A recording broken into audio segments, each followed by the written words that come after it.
அத்தியாயம் 1. சென்னையில் முக்கிய நரம்புகளில் ஒன்றான சென்ட்ரல் ஸ்டேஷன். தற்போதுதான் பருவத்திற்கு வந்த இளம் இரவு. சோடியம் மஞ்சள் பூசி குளித்து கொண்டிருந்தன அனுப்ப வந்த கார்கள். டிரைவர்கள் ஆவேசமாக அரசியல் பேசி கொண்டிருந்தார்கள். மக்கள் பயண பதட்டத்தில் நெளிந்து வளைந்து இடித்து சகலவிதமான ஜிம்னாஸ்டிக் வித்தைகளும் புரிந்து தங்கள் பிளாட்பாரங்களுக்கு விரைந்து கொண்டிருந்தார்கள். டெலிவிஷனில் விளம்பரங்கள் மூளை செலவை செய்து கொண்டிருந்தன. பாலிமர் நாற்காலிகளில் காலி இடமின்றி அமர்ந்திருந்தார்கள் முன்னதாக வந்தவர்கள். அறிவிப்புகள் பதட்டம் சேர்த்து கொண்டிருந்தன. ஜிப் வைத்த ஒரு லெதர் பையை தோளில் மாட்டியிருந்த பார்த்தசாரதி நிதானமாக வெளியே வந்தான். டாக்ஸிகளும் ஆட்டோக்களும் இளிச்ச வாயர்களை தேடிக்கொண்டிருந்தன. சாலையில் காட்டாற்ற வெள்ளமாக வாகனங்கள். பார்த்தசாரதி ஆட்டோக்களை நிராகரித்து ஜாக்கிரதையாக சாலையை கடந்து பஸ் ஸ்டாப் வந்து நின்று கொண்டான். பையின் சைடு பகுதியில் சொருகி வைத்திருந்த சிகரெட் பாக்கெட்டை எடுத்து பற்ற வைத்துக் கொள்ள அருகில் நின்ற சல்வார் கமிஸ் 2 அடி விலகி நின்றது. ஒரு பிச்சைக்கார கிழவன் வரிசையாக திட்டு வாங்கி கொண்டான். அருகில் காம்பவுண்ட் சுவரின் போஸ்டர்களில் யாருக்கோ பிடிக்காத ஒரு கதாநாயகன் முகத்தில் சாணி பூசி விற்று கொண்டிருந்த பெண் கருப்பாய் ஆனால் கவர்ச்சியாய் இருந்தாள். அவள் தலையில் பூ இல்லை. பஸ் ஸ்டாப்பின் இரும்பு கம்பத்தில் ஒரு காலை மடக்கி உதார் கொடுத்து கொண்டு ரசனையாக புகைப்பிடித்த பார்த்தசாரதி கார்ட்ராய்ட் பேண்ட்டும் லூசான முழுக்கை காட்டன் சட்டையும் அணிந்திருந்தான். முகத்தில் அரை மாத தாடி, தலை கலைந்து எண்ணெய் இல்லாமல் காற்று பக்கமெல்லாம் சுலபமாக புரண்டு கொண்டிருந்தது. தன் பஸ் வர சிகரெட்டை ஷூவின் அடிபாகத்தில் நசுக்கி எறிந்துவிட்டு ஏறிக்கொண்டான். லஸ்கார்னரில் இறங்கி கொண்டான். ஒரு ஹோட்டல் வாசலில் பித்தளை தாம்பாலம் வைத்துக்கொண்டு உட்கார்ந்திருந்த பீடா கடைக்காரனிடம் கேட்டான். முராரி மேன்சன் எங்கே இருக்கு? வலது பக்கம் நேராக போய் இடது பக்கம் திரும்பி என்றெல்லாம் அவன் சொல்லாமல் அதோதான் இருக்கே சார் என்று சுட்டிக்காட்டிய கட்டிடம் 3 மாடிகளை வைத்திருந்தது. நன்றி சொல்லி நெருங்கினான். மேன்சனின் கிரவுண்ட் ஃப்ளோரில் வரிசையாக கடைகள், எலக்ட்ரானிக்ஸ் ஸ்டோர்கள், bakery, wine shop, laundry, library, ice creams, readymades, பழக்கடை, தப்பாமல் ஒரு ஜெராக்ஸ். மாடிக்கு செல்ல படிகள் எங்கே என்று விசாரித்து தான் தெரிந்து கொள்ள வேண்டியிருந்தது. படிகளில் வெளிச்சம் காட்டிய பலவீன 25 வாட்ஸ் சுற்றி 8 கால் பூச்சிகளின் வளைக்கோட்டைகள். சைடு சுவரெல்லாம் வெற்றிலை போட்டு துப்பியிருந்தார்கள். படிகளில் காஃபியோ டீயோ சிந்தி ஈக்களின் மாநாடு. முதல் ஃப்ளோரில் சாலை பார்த்த முதல் அறை சலவை நிலையமாக இயங்கிக் கொண்டிருந்தது. மூக்கு குத்தின ஒல்லியான பெண் சினிமா இதழ் படித்து கொண்டிருக்க ஒரு ஆசாமி இஸ்திரி போட்டு கொண்டிருந்தான். 17ஆம் நம்பர் ரூமு என்று மெதுவாக கேட்டான். அடுத்த சைடில் சார் என்று விட்டு தேவைக்கதிகமாய் ஒரு மைக்ரோ செகண்ட் கூட வீணடிக்காமல் அவள் நமிதாவின் அடுத்த படத்தை பற்றிய செய்தியை படிக்க ஆரம்பித்தாள். அடுத்த விங்கில் வாசல் நிலைகளின் மேல் 11, 12, 13 என்று எண் பார்த்து கொண்டே நடந்தான். ஒரு அறையில் இருந்து ஹார்மோனியம் வந்தது. மற்றொன்றில் விஸ்கி வாசனை வந்தது. இன்னொன்றில் ஊர்பத்தி. அப்புறம் சென்னை பிறகு சீக்கிரம் சீட்டை போடாண்டா. 17இன் கதவில் தொத்தலாய் ஒரு பூட்டு, கூடவே சொருகின ஒரு சீட்டு எடுத்து பிரித்தான். குளிக்க போயிருக்கேன், காத்திருக்கவும். மாரிமுத்து. பார்த்தசாரதி தோல் பையை கீழே வைத்துவிட்டு மற்றொரு சிகரெட் கொளுத்தி கொண்டான். இதற்கும் அடுத்த கட்டிடம் ஒரு ஹோட்டல். இங்கிருந்து திறந்த ஜன்னல்கள் வழியாக மேஜையாக சாப்பிட்டு கொண்டிருப்பவர்களை பார்க்க முடிந்தது. ஒரு குஜராத்தி பெண் நிலைய கண்ணாடி மாற்றி காட்டியது போல முந்தானியை இடமிருந்து வளமாக போட்டுக்கொண்டு இடுப்பு சதைய அதிரகை கழுவ நடந்தாள். வெங்காய சாம்பார் காற்றில் வந்தது. சிகரெட் முடியும் முன்பாகவே இடுப்பில் ஈரத்துண்டும் பிளாஸ்டிக் பக்கெட் நிறைய துணித்த துவைகளுமாய் வந்தான் மாரிமுத்து. வாப்பா, வந்து நேரமாச்சா? சோப்பு டப்பாவுக்குள்ளிருந்து சாவி எடுத்து திறந்தான். இல்லை, இப்போ தான் வந்தேன். இரட்டை கதவுகளை தள்ளி கோணிச்சாக்கில் கால் ஈரம் துடைத்து கொண்டு உள்ளே வந்து லைட்டை போட்டான் மாரிமுத்து. ஆஃபீஸில் புறப்பட லேட் ஆயிடுச்சு, இல்லைனா ஸ்டேஷனுக்கே வந்திருப்பேன். ஒற்றை கட்டிலில் ஓங்கி குத்தினால் உடைந்து விடும் மேஜை, ஸ்டூல், மஞ்சக்கின் தலையில் கவித்த எவர் சில்வர் டம்ளர், குறுக்கே கட்டின நைலான் கொடிகள், மண்டையோடு தோல்வி, மைக்கோடு ஜாக்சன், கொட்டுகிற காசுகளோடு லட்சுமி, எலிமேட்டர் பொருத்திய பாக்கெட் ரேடியோ, கோணல் மாணலாக அடுக்கப்பட்ட ஷூகள், செருப்பு, ப்ரஷ்ஷு, பாலிஷ் டப்பா, மூளையில் சாத்தின வார்கோல். பரவாயில்ல, எப்படி இருக்க? இன்னும் கொஞ்சம் வசதியாக ரூம் பார்த்துருக்க கூடாதா? இது ஆஃபீஸ்க்கு பக்கம், 2 நிமிஷத்துக்கு ஒரு பஸ்ஸு, பக்கத்துலேயே ஹோட்டல், இதெல்லாம் பார்க்க வேண்டியிருக்கு. உட்காரு. மாரிமுத்து பக்கெட்டில் இருந்த துணிகளை எடுத்து ஒவ்வொன்றாக உதறி கொடியில் போட்டான். பார்த்தசாரதி கட்டிலில் அமர்ந்து கவிழ்ந்து வைக்கப்பட்டிருந்த புத்தகத்தை கையில் எடுத்து பார்த்தான்.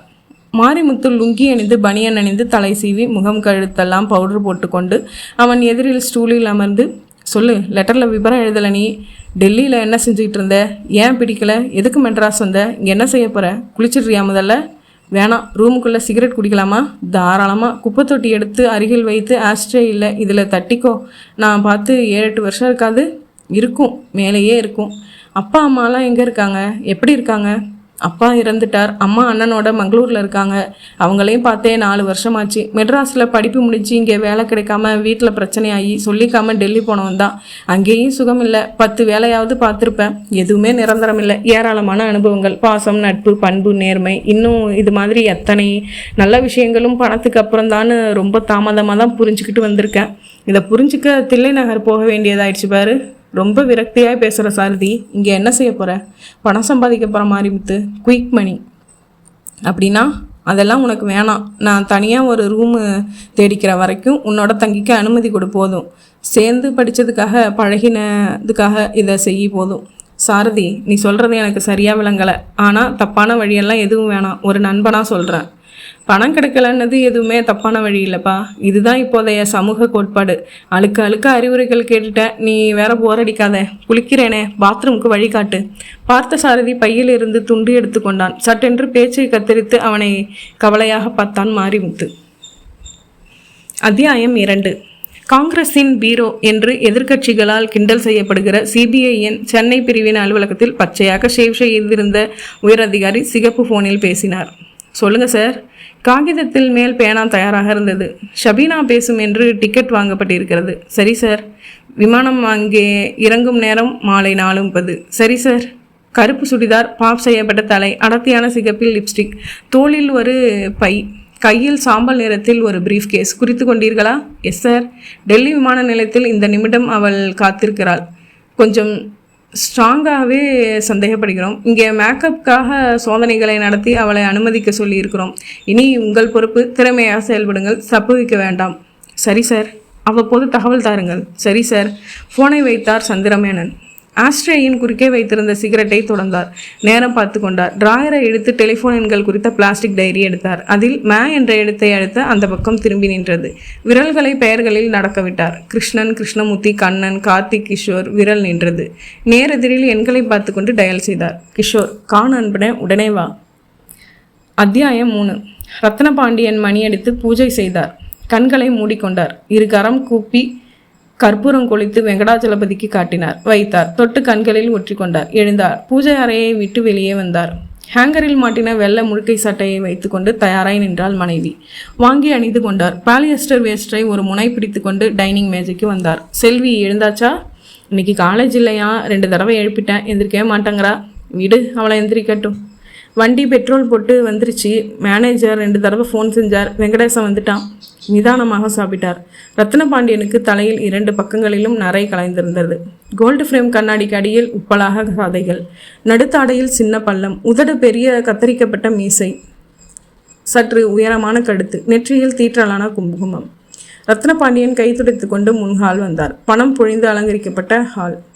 சோஃபாவில் வேக்கம் கிளீனர் கொண்டு சுத்தம் செய்து கொண்டிருந்தவன் மரியாதையாக நகர்ந்து நின்று கொண்டான். வரவேற்பறைக்கு அருகில் சின்ன அலுவலக அறை இருக்க அதன் வாசலில் பேப்பர் படித்து கொண்டு நின்றிருந்த வெங்கடேசன் இவரை பார்த்ததும் பேப்பரை மடக்கி கொண்டான். Good morning sir.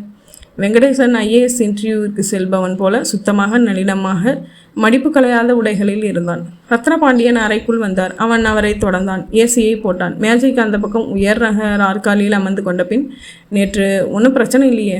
இல்லை சார். ரயில் ஏற்றி வழி அனுப்புனது யார்? ராஜதுரை அனுப்பியிருந்தேன் சார். போய் சேர்ந்தது உன் தகவல் வந்துருச்சா?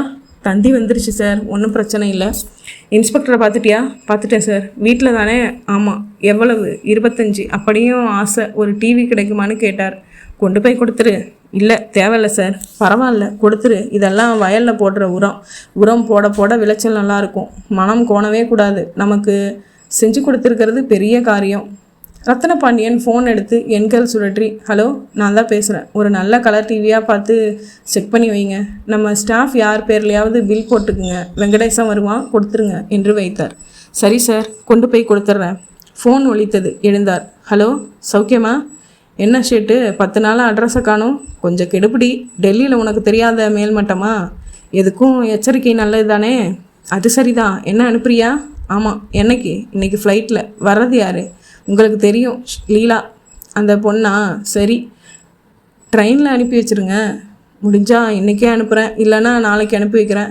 ரைட்டு, வந்து தங்கிட்டு ஃபோன் பண்ண சொல்கிறேன். எவ்வளோ வேணும்? 2 போதும். ரொம்ப பயந்து சாவரியா நீ?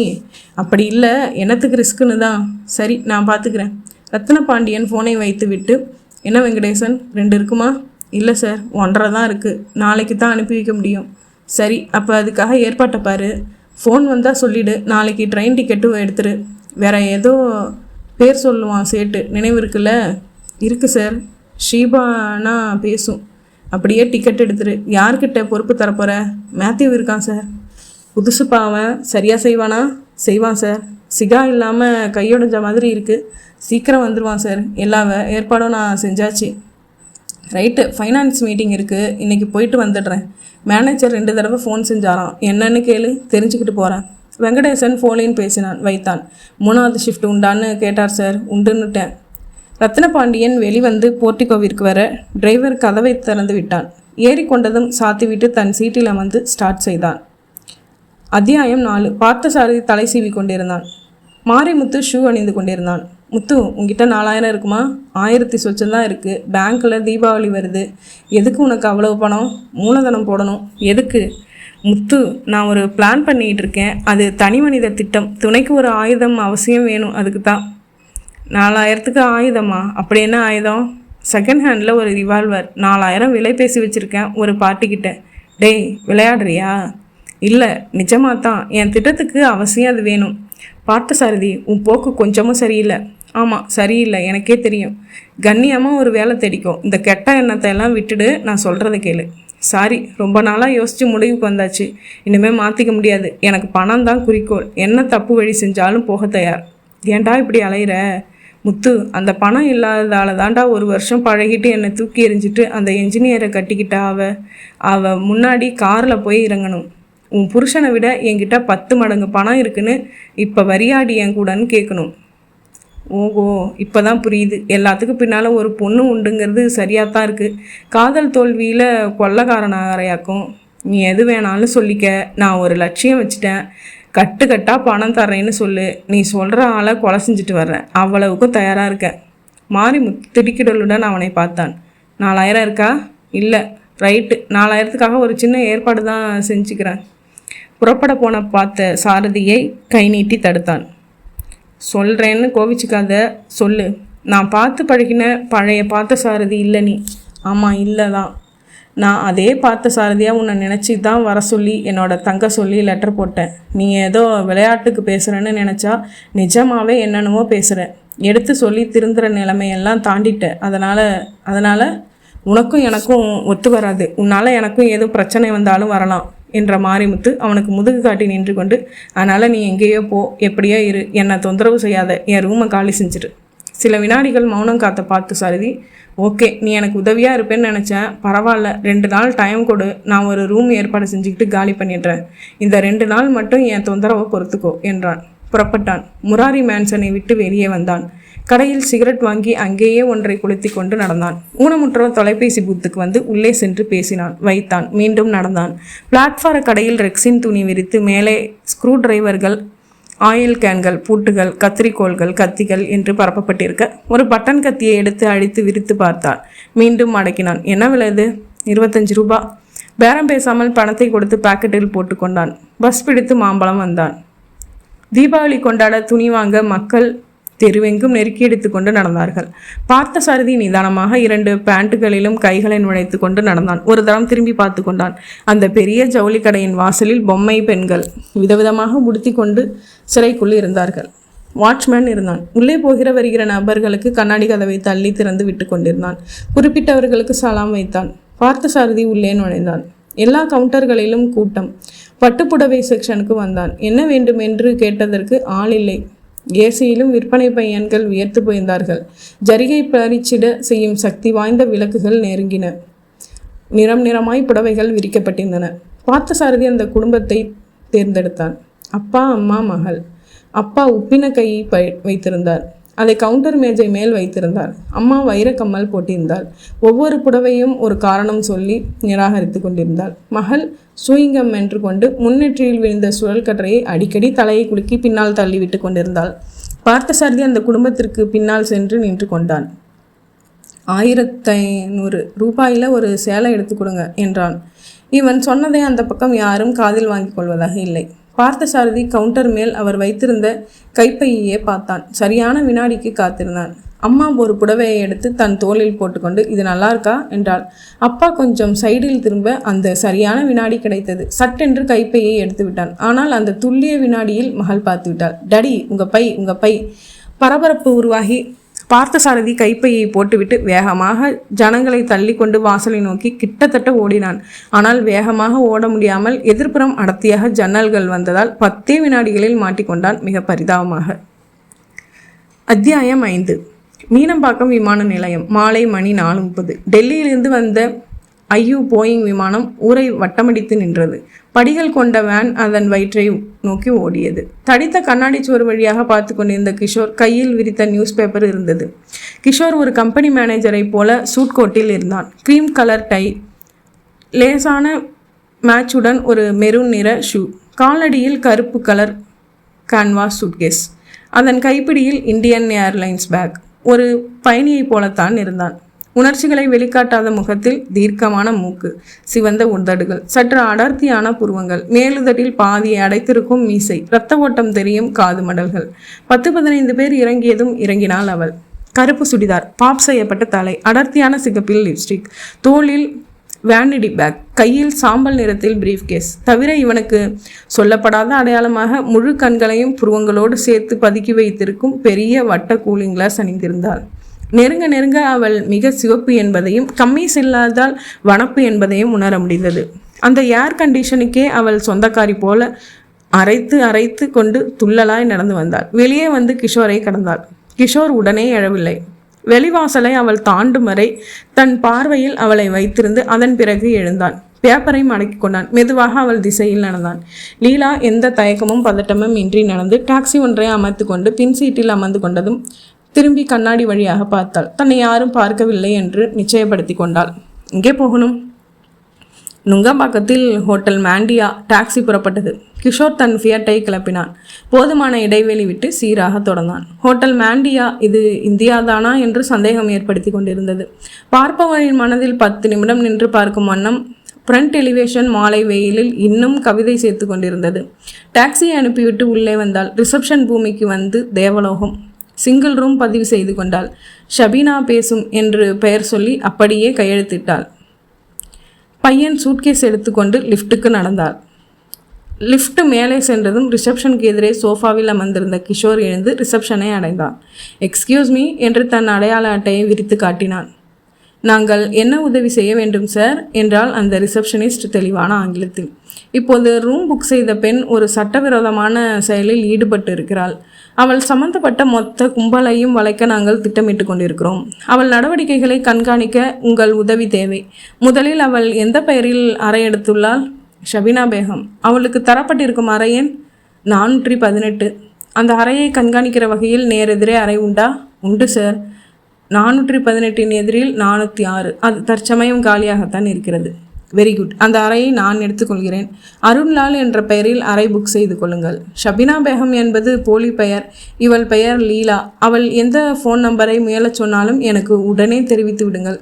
அதே போல் அவளுக்கு வருகிற ஃபோன்களின் எண்களையும் எனக்கு தெரிவிங்கள். நன்றி. கிஷோர் கையில் சூட்கேஸுடன் லிஃப்டில் 4வது தளம் வந்து 406ஆம் எண் அறைக்கு வந்தான். அந்த விங்கின் கடைசி அறை. நேரெதிரே 418 சாத்தியிருந்தது. ஒவ்வொரு கதவிலும் மேஜிக் கை பொருத்தப்பட்டிருந்தது.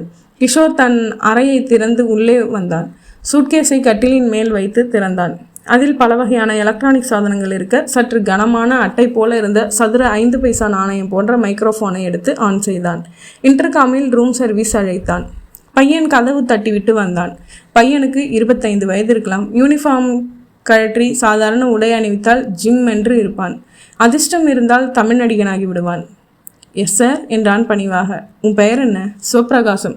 சிவபிரகாசம், எதிர் அறைக்கு நீதான சர்வீஸ் செய்கிறியா? வந்து தயங்க வேண்டாம் என்று தன் அடையாள அட்டையை காட்டி சொல் என்றார். ஒரு ஆம்லெட்டும் காஃபியும் ஆர்டர் செய்திருக்கிறார்கள். இன்னும் சப்ளை செய்யவில்லை. நல்லதாக போயிட்டுரு.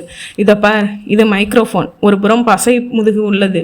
எதிலும் ஒட்டும். ஆம்லெட்டும் காஃபியும் கொண்டு போய் வைத்துவிட்டு டீப்பாய்க்கு மேல் பலகையின் அடிப்புறத்தில் இதை நைஸாக ஒட்டிவிட்டு வந்துவிடு. சிம்பிள். கிஷோர் அங்கே இருந்த டீப்பாயை இழுத்து ஒட்டி காமித்தான். செய்துவிட்டு என்னிடம் நன்றியும் 50 ரூபாயும் பெற்றுக்கொள்ளலாம். சிவபிரகாசம் வாங்கி கொண்டான். எனக்கு ஒரு காஃபி வேண்டும் முதலில். எதிர் அறையில் கொடுத்துவிட்டு ஒட்டிவிட்ட பிறகு எனக்கு கொண்டு வா. சிவபிரகாசம் தலையை அசைத்துவிட்டு சென்றான். அத்தியாயம் 6. லீலா அறைக்குள் வந்து பையனை அழைத்து ஆம்லெட்டும் காஃபியும் சொல்லி அனுப்பிய பிறகு சூட்கேஸை திறந்து துண்டு எடுத்தாள். உடைகளை விலக்கி சூட்கேஸின் உள்ளே சீராக அடுக்கப்பட்டிருந்த 10 100 ரூபாய் நோட்டுக்கட்டுகளை பார்த்து கொண்டாள். மறுபடி உடைகளை மேலே பரப்பினாள். கண்ணாடிக்கு முன்னால் நின்று சோம்பல் முறித்தாள். கூலிங் கிளாஸை கழற்றி மடக்கி வைத்தாள். ஹிந்தி பாடல் ஒன்றை ஹம் செய்தாள். பாத்ரூமுக்கு சென்றாள். உடைகளை கலைத்து முழு நீல கண்ணாடியில் பார்த்து கொண்டே ஷவரில் குளித்தாள். துவட்டி கொண்டாள். இறுக்கமான பேண்ட்டும் லூசான ஜிப்பா போன்ற மேலுடையும் அணிந்தாள். இன் செய்து கொண்டு கழுத்து திறப்பின் 3 பட்டன்களில் ஒன்றை மட்டும் போட்டுக்கொண்டாள். ட்ரெஸ்ஸிங் மேஜைக்கு வந்து வேனிடி பை திறந்து மேக்கப் செய்து கொண்டிருந்த போது அறையின் அழைப்பு மணி ரிங் என்றது. கமின் என்றாள். கூந்தலை ப்ரஷ் செய்து கொண்டே சிவப்பிரகாசம் அலுமினிய ட்ரேயில் பீங்கான் தட்டுகள் வைத்து கொண்டு வந்து omelette, pepper, salt, sauce, coffee என்று அனைத்தையும் ஒவ்வொன்றாக எடுத்து வைத்து கொண்டே அவளை கவனித்தாள். லீலா தன் ஒப்பனையில் கவனமாக இருந்தாள். ஆண் போல மெனிதாக விசிலடித்து கொண்டும் இருந்தாள். சிவப்பிரகாசம் கொண்டு வந்த பேப்பர் நாப்கின்களை வேண்டுமென்றே கீழே தவறவிட்டான். கொத்தாக கீழே விழுந்த ஹோட்டலில் பெயர் அச்சிடப்பட்டிருந்த அந்த காகித கைக்குட்டைக்குள் சுழன்று கொண்டிருந்த மின்விசிறியின் காற்றில் 4 திசைகளிலும் பறந்தன. அவள் கவனம் திருப்பப்பட்டு திரும்பி பார்த்தாள். சாரி மேடம் என்றவன் மடங்கி அமர்ந்து ஒவ்வொன்றாக பொறுக்க ஆரம்பித்தான். ஸ்டூபிட் என்று விட்டு மீண்டும் தன் ஒப்பனையில் ஆழ்ந்து விட்ட அவளை கண்ணோரத்தில் கவனித்து கொண்டு கட்டிலின் அடியில் நகர்ந்து சென்று நாப்கின்களை குனிந்து எடுக்கிற சாக்கில் கிஷோர் எடுத்த மைக்ரோஃபோனை சதுரத்தின் கட்டிலின் அடியில் சாமர்த்தியமாக ஒட்டிவிட்டான். வேறு ஏதாவது வேண்டுமா மேடம் என்றான் பவ்யமாக. வேண்டாம். அவன் கதவை கைக்குழந்தை போல கையாண்டு வெளியே வந்தான். லீலா லிப்ஸ்டிக்கை மென்று விட்டு எழுந்தாள். கட்டிலில் அமர்ந்த ஆம்லெட் சாப்பிட்டாள். காஃபி குடித்தாள். மணி பார்த்தாள். 7 நெருங்கி கொண்டிருந்தது. கைப்பையில் இருந்து நாவல் எடுத்துக்கொண்டு அதை பிரித்தாள். டெலிஃபோன் எடுத்தாள். Good evening, reception. 8 மணிக்கு ஒரு பிரைவேட் டாக் வேண்டும், எனக்கு. ஏற்பாடு செய்கிறேன் மேடம் வைத்தாள்.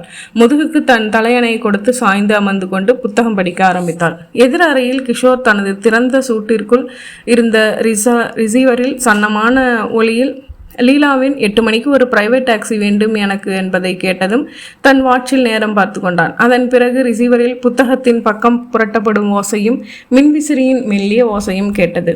கிஷோர் டெலிஃபோன் எடுத்து ஒரு எண் கொடுத்து லைனில் காத்திருந்து பேசினான். ஹலோ மதன், பிஸியா? இல்லை, நாளைக்கு திருவனந்தபுரம் வரைக்கும் போகிறேன். அதுக்காக ஏற்பாடுகளில் இருக்கேன். வெடிகுண்டு கேஸ் தானே? ஆமாம். இப்போ நான் வேறு ஒரு கேஸில் இருக்கேன். டெல்லியிலேருந்து வந்து இன்ஃபர்மேஷனில் செயல்பட்டுக்கிட்டு இருக்கேன். தகவல் பொய் இல்லைங்கிற மாதிரி தான் நடவடிக்கைகள் இருக்குது. ஒரு உதவி வேணும், வர்றியா? எங்கேருந்து பேசுகிற? Hotel Mandya, room number 406. எப்போ வரணும்? 15 நிமிஷத்தில் வர முடியுமா? தாராளம். 14வது நிமிடத்தில் வந்து விட்டான் மதன். மழை கோட்டு அணிந்திருந்தான். அது லேசாக நனைந்திருந்தது. மீசையை தன் காதலியின் கொஞ்சலுக்காக தியாகம் செய்திருந்தான். கோட் கழற்றி ஸ்டாண்டில் மாட்டியதும் சிகரெட் பற்ற வைத்து கொண்டு கிஷோர் எதிரில் அமர்ந்தான். அந்த மற்றொரு சிபிஐ இன்ஸ்பெக்டர். கிஷோர் நடுநடுவில் மைக்ரோ ரிசீவரில் புத்தக புரட்டல் சப்தத்தை கேட்டுக்கொண்டே இவனிடம் விபரம் சொன்னான். டெல்லியிலேருந்து வந்திருக்காளா? ஸ்மக்லிங்? இல்லை, கள்ளநோட்டு விவகாரம். தயாரிக்கிறது இல்லையா, விநியோகிக்கிறது இல்லையா, எதில் சம்மந்தப்பட்டிருக்கா? இன்னும் கண்டுபிடிக்கப்படலை. இவ கவுண்டர் ஃபீட் ராக்கெட்டில் ஏதோ ஒரு வகையில் சம்மந்தப்பட்டிருக்கான்னு தெரிஞ்சிருக்காங்க டெல்லியில். பொறுப்பை நமக்கு ஷிஃப்ட் பண்ணிட்டாங்க. எதிர் ரூமில் இருக்கா. 8 மணிக்கு ஒரு வேனும் கேட்டிருக்கா. இந்த சூழ்நிலையில் தான் நீ வந்திருக்க. I get the picture. Arrest பண்ணி விசாரிக்கிறதுல அர்த்தம் இல்லை. அவள் போக்கில் விட்டு இதில் சம்மந்தப்பட்டிருக்கிற கும்பல் முழுவதையும் ரவுண்ட் அப் செய்யணும், ஆதாரத்தோட. அஃப்கோர்ஸ். ரைட். நான் என்ன செய்யணும் சொல்லு? 8 மணிக்கு வெளியில் புறப்படுற அவளை நான் பார்த்துக்கிறேன்.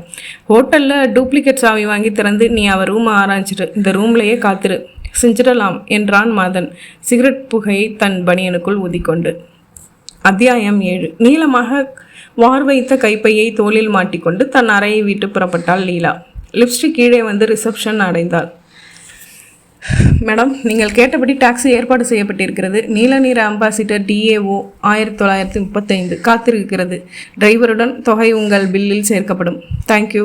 கண்ணாடி கதவு திறந்தவளின் புன்னகையை பெற்றுக்கொண்டு வெளியே வந்தாள். நீல நிற அம்பாசிடரை அணுகினாள். என் பார்த்து கொண்டாள். எங்கே போகணுமா என்றான் படித்து கொண்டிருந்த பேப்பரை மடக்கிவிட்டு டிரைவர். அடர்த்தியாக மீசை வைத்திருந்தான். நெற்றியில் குங்குமம், விபூதி இரண்டையும் சேர்த்து பூசியிருந்தவன் என்பதை விட அப்பி இருந்தான் என்பதே சரி. கதவை திறந்து பின் சீட்டில் ஏறிக்கொண்ட லீலா மவுண்ட் ரோட்டில் ஒரு துணிக்கடைக்கு போகணும். போலாமா? கதவை நோகாமல் சாத்திவிட்டு ஸ்டார்ட் செய்தான். ஆனந்த் தியேட்டர் தாண்டி அந்த பெரிய ஷோரூம் முன்னால் நிறுத்த சொன்னாள். இறங்கி கொண்டாள். உள்ளே வந்தாள். நிறைய கூட்டம் வழிந்து கொண்டிருந்தது. Yes madam, what you want என்றால் கொண்டை போட்ட வயசுக்கு மீறி புடவையை இறக்கி கட்டின அம்மாள். சாரீஸ். அதுக்கு முன்னாடி ஒரு ஃபோன் செய்யணும். செய்ய முடியுமா? லோக்கல் தானே? ஆமாம். வாங்க. கேஷ் மேஜிக்கு அருகில் இருந்த ஃபோனை காட்டினாள். அருகில் நின்று அவள் 8 எண்களுக்கு மேல் சுழற்றவில்லையே என்பதை பார்த்து கொண்டு விலகினார். ஹலோ என்றால் சன்ன குரலில். ஹலோ, வெங்கடேசன் ஹியர் என்றது எதிர்முனை. வெங்கடேஷ், சபீனா பேகம் பேசுகிறேன். ஹலோ லேடி, உங்கள் ஃபோனை தான் எதிர்பார்த்துட்ருக்கேன். ஹோட்டல் மேண்டியா தானே? ஆமாம், ஆனால் அங்கேருந்து பேசலை. ஏன்? ஏர்போர்ட்டில் இணங்குறதுலேருந்து என்னை ஒருத்தர் ஃபாலோ செய்கிறார். நான் தங்கியிருக்கிற ஹோட்டல்லையும் அவரை பார்த்தேன். அதனால தான் ஹோட்டல்லேருந்து பேசாமல் வெளியில் வந்து பேசுகிறேன். என்ன செய்யலாம்? இந்த தடவை பிஸ்னஸ் வேணாம், பேசாமல் திரும்பி போயிடட்டுமா? இல்லை, அவசரப்பட வேண்டாம். எங்கேருந்து பேசுகிறீங்க? மவுண்ட் ரோட்டில் ஸ்வர்ணா சில்க்ஸ்னு தெரியும். இன்னும் அரை மணி நேரத்துக்கு அதே கடையில் ஏதாச்சும் புரட்டிகிட்டுருங்க. செய்தி அனுப்புகிறேன், அதுபடி நடந்துக்குங்க. முதலாளியை நான் கன்சல்ட் பண்ணிக்கிறேன். ஓகே என்று வைத்துவிட்டு வரிசை வரிசையாக வட்டவட்டமான எவர் சில்வர் ஸ்டாண்டுகளில் பிளாஸ்டிக் சேர்களில் மாட்டியிருந்த சேலைகள் பகுதிக்கு சென்று ஒவ்வொன்றாக நகர்த்தி பார்க்க ஆரம்பித்தாள் நிதானமாக. தன் அறையின் சிட்டவுட்டிலிருந்து கீழே லீலாவை ஏற்றிக்கொண்டு நீல அம்பாசிடர் புறப்பட்டு போகும் வரை காத்திருந்த மதன் உடனே தன் அறையை மூடிக்கொண்டு எதிர் அறையை அணுகினான். ரிசப்ஷனில் அணுகி மேனேஜரிடம் விலக்கு பெற்று எதிர் அறையின் டூப்ளிகேட் சாவியை போட்டு உரிமையாக திறந்து உள்ளே வந்தான். சாத்தி தாழிட்டு கொண்டான். அனைத்து விளக்குகளையும் எரியவிட்டான். ட்ரெஸ்ஸிங் மேஜையில் இருந்த மேக்கப் சாதனங்களை தொடாமல் பார்த்தான். கோட் ஸ்டாண்டில் கழட்டி போடப்பட்டிருந்த கருப்பு சுடிதார் மர வார்ட்ரோபுக்குள் வைக்கப்பட்டிருந்த சாம்பல் நிற சூட்கேஸை திறக்க முயன்றான். பூட்டியிருந்தது. பாக்கெட்டில் இருந்து சாவி கொடுத்து தேர்ந்தெடுத்து திறந்தான். உள்ளே மீண்டும் உடைகள் கலைக்காமல் விலக்கி பார்த்தான். அடிவரிசையில் 10 100 ரூபாய் நோட்டு கட்டுகள், பழைய கட்டுகள். ஒரு கட்டை எடுத்து டர் என்று தாள்களை விடுவித்து நடுவில் இருந்த ஒரு சில புதிய ரூபாய் நோட்டுகளை பார்த்தான். இந்த பக்கமும் அந்த பக்கமும் வாழைப்பழத்தோல் விரிப்பது போல மடங்கி கொண்டு புதியவற்றில் ஒரு நோட்டை மட்டும் விளக்கு வெளிச்சத்தில் பிடித்து பார்த்தான். கோட் பாக்கெட்டுக்குள்ளிருந்து கண்ணோடு பொறித்து கொள்ளும் லென்ஸ் எடுத்து கண்ணில் இடுக்கி கொண்டு அதன் வழியாக நோட்டை பார்த்தான். தடவி பார்த்தான். முகர்ந்து பார்த்தான். நோட்டின் எண் பகுதியில் எச்சில் தொட்டு அழுத்தி தேய்த்து பார்த்தான். நோட்டின் நீரோட்டத்தை நெருடி பார்த்தான். இதேபோல் மேலும் சில கட்டுகளில் உள்ளே இருக்கும் ஒரு சில புதிய நோட்டுகளாக தேடி எடுத்து செக் செய்தான். நோட்டுகளை முன்போல அடுக்கி வைத்தான். சூட்கேஸின் மேல் பகுதி பிளாப்களில் பார்த்தான். காலி. ஒரு டைரி, பர்ஸ், விலாச அட்டை எதுவும் இல்லை. உடைகளும் பிளாஸ்டிக் அணிகலன்களும் மட்டுமே. சூட்கேஸை முன்போல பூட்டினான். இருந்த இடத்தில் வைக்கும் முன்பு சூட்கேஸின் ரப்பர் பாதம் வைத்த பகுதியில் சொரசொரப்பாக மேல் பகுதியில் சாவி குத்தில் இருந்து பேனா கத்தி திறந்து பெருக்கல் குறி போட்டான். வைத்துவிட்டு பாத்ரூமுக்குள் சென்று பார்த்தான். சோப்பும் டவலும் ஈரமாக இருந்தது. வெளிவந்தான். டீப்பாய் மேல் ஆம்லெட் சாப்பிட்ட பீங்கான் தட்டும் காஃபி கப்பும் மற்ற பொருள்களும் இருந்தன. கட்டிலின் மேல் அந்த ஆங்கில நாவல் கிடந்தது. கையில் எடுத்தான். முதல் பக்கம் புரட்டினான். டெல்லியில் ஒரு புத்தக கடையின் ரப்பர் ஸ்டாம்ப் குத்தியிருந்தது. இந்திய விலை பென்சிலில் எழுதப்பட்டிருந்தது. வேறு எந்த பெயரோ குறிப்போ இல்லை. இருந்தபடி புத்தகத்தை வைத்துவிட்டு அறையை பூட்டிவிட்டு தன் அறைக்கு வந்து சிகரெட் பிடித்து கொண்டு சிட் அவுட்டில் அமர்ந்தான் மதன். நட்சத்திரங்களின் நடமாட்டமாய் நகரும் கார்களின் ஒளிப்புள்ளிகளை ரசித்து கொண்டு கிஷோருக்கு காத்திருந்தான். ரத்னபாண்டியன் இரவு கவுனில் இருந்தார்.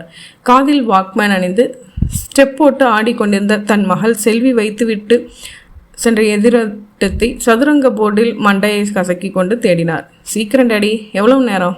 வெயிட் அ மினிட் என்றார். இன்டர்காம் ஒலைத்து எடுத்து என்ன என்றார். அப்படியா என்றார். கீழே வர்றேன் என்றார். நாற்காலியை விட்டு எழுந்தார். குறுக்கே வந்து 2 கைகளையும் பரப்பி கொண்டு நோ டேட், ஒரு நாளாவது ஆட்டத்தை முடிச்சிருக்கீங்களா? போகக்கூடாது என்றார். இல்லைம்மா, முக்கியமான பிஸ்னஸ் விஷயம், இதை வந்துடுறேம்மா. ரத்னபாண்டியன் படிகள் இறங்கி கீழே வந்து தனது அலுவலக அறைக்கு வந்தார். வெங்கடேசன் காத்திருந்தான். என்ன பிரச்சனை என்றார் அமர்ந்து. சொன்னான். அரை மணியில் செய்தி அனுப்புகிறேன்னு சொன்னேன். யாரா இருக்கும்? போலீஸாக இருக்காது நிச்சயமா, சிபிஐ. ஓகே, திருப்பி அனுப்பிடுறது எனக்கு பிடிக்கல. ஒன்றும் பிரச்சனை இல்லை சார், திறமையாக தான் டீல் பண்ணுறேன். என்ன சார் நடத்திடலாம் அவங்க கண் முன்னாடியே.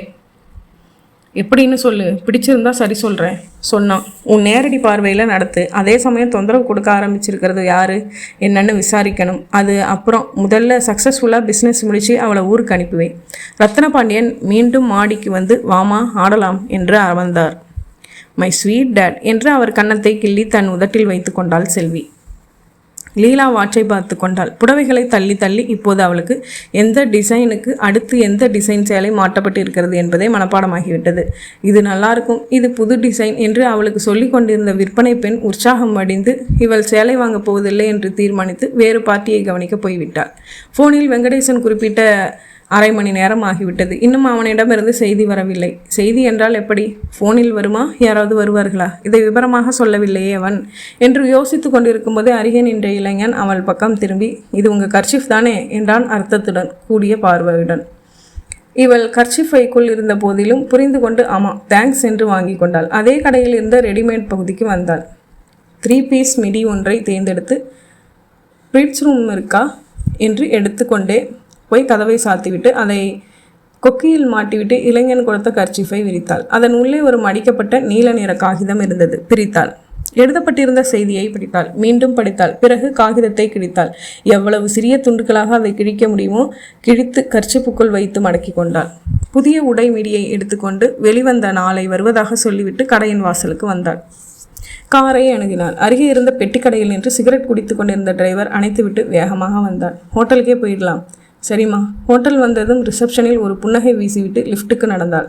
தன் அறைக்கு வந்தாள். சாத்தி கொண்டாள். பாத்ரூம் சென்று முதல் காரியமாக கர்ச்சிஃபில் கொண்டு வந்த துண்டு காகிதங்களை கம்ஃபர்ட்டில் போட்டு கைப்பிடியை அழுத்த சத்தத்துடன் தண்ணீர் பாய்ந்த ஒரு துண்டு பாக்கி வைக்காமல் அத்தனை காகித துண்டுகளையும் விழுங்கி கொண்டது. டெலிஃபோன் எடுத்து டிஃபன் ஐட்டங்களை ஆர்டர் செய்தாள். கைப்பையிலிருந்து ஒரு சிகரெட் எடுத்து பற்ற வைத்து கொண்டு கட்டிலில் படுத்துக்கொண்டு நாவல் படிக்க ஆரம்பித்தாள்.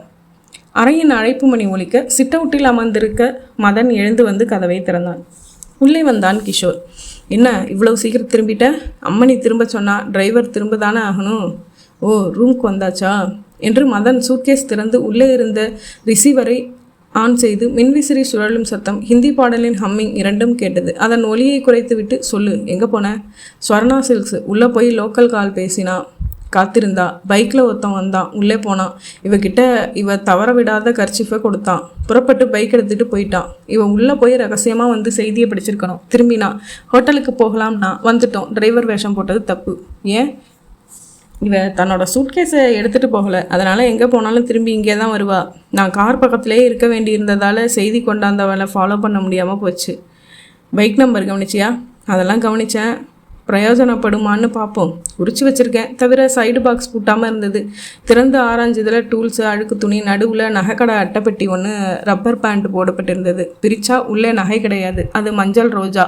கூடவே ஒரு லெட்டர். அவசரமாக அதையும் படித்து மனசில் வச்சுக்கிட்டேன். பேப்பர் எடுத்துக்க மதன் சொல்கிறான். எழுது. சொல்லு என்றான் மதன் உடனே தயாராகி. டார்லிங் சுதா, உறங்கவே மனசில்லை. உறங்கினால் கனவு வந்து விடுகிறது. கனவில் நீ வந்து விடுகிறாய். அதுவும் எப்படி? கையில் பிரம்போடு. உன் வகுப்பில் பிள்ளைகளை அதட்டுவது போல என்னையும் அதட்டுகிறாய். உடனே நேரில் வந்து உன்னை பார்க்க மனம் விரும்பி தொலைக்கிறது. நள்ளிரவில் உன் ஹாஸ்டலுக்குள் என்னை விடுவாளா அந்த குண்டு ராட்சசி வார்டன்? அதனால் தான் சொல்கிறேன், உறங்கவே மனசில்லை. உனக்கு பிடித்த மஞ்சள் ரோஜா இத்துடன். வருகிற ஞாயிறு நம் வழக்கமான இடத்தில் சந்திக்கலாம். உன் பிரியத்துக்குரியவன். அவ்வளவுதானா என்றான் மதன் எழுதி முடித்து. அவ்வளவுதான். இதில் நிறைய செய்தி இருக்கு. அதை அப்புறம் கவனிக்கலாம். முதல்ல இப்போ நீ சொல்லு. அவன் ரூமில் ஆராய்ச்சியா? எஸ். ஏதாவது உருப்படியா? உதடுகளை பிதிக்கினான் மதன். இல்லை. தேர்ந்த கும்பல். Diary, phone number, address, letter, இப்படி லீட் மேட்டர் எதுவுமே இல்லை. 1 லட்சம் பணம் இருக்குது பெட்டியில். 10 கட்டு பழைய நோட்டு தான். நடுவில் இருந்த புது நோட்டுகளையும் சோதிச்சிட்டேன். உண்மையான நோட்டுகள். கை கொடு. அப்போ ஒரு விஷயம் படு கிளியர். எது?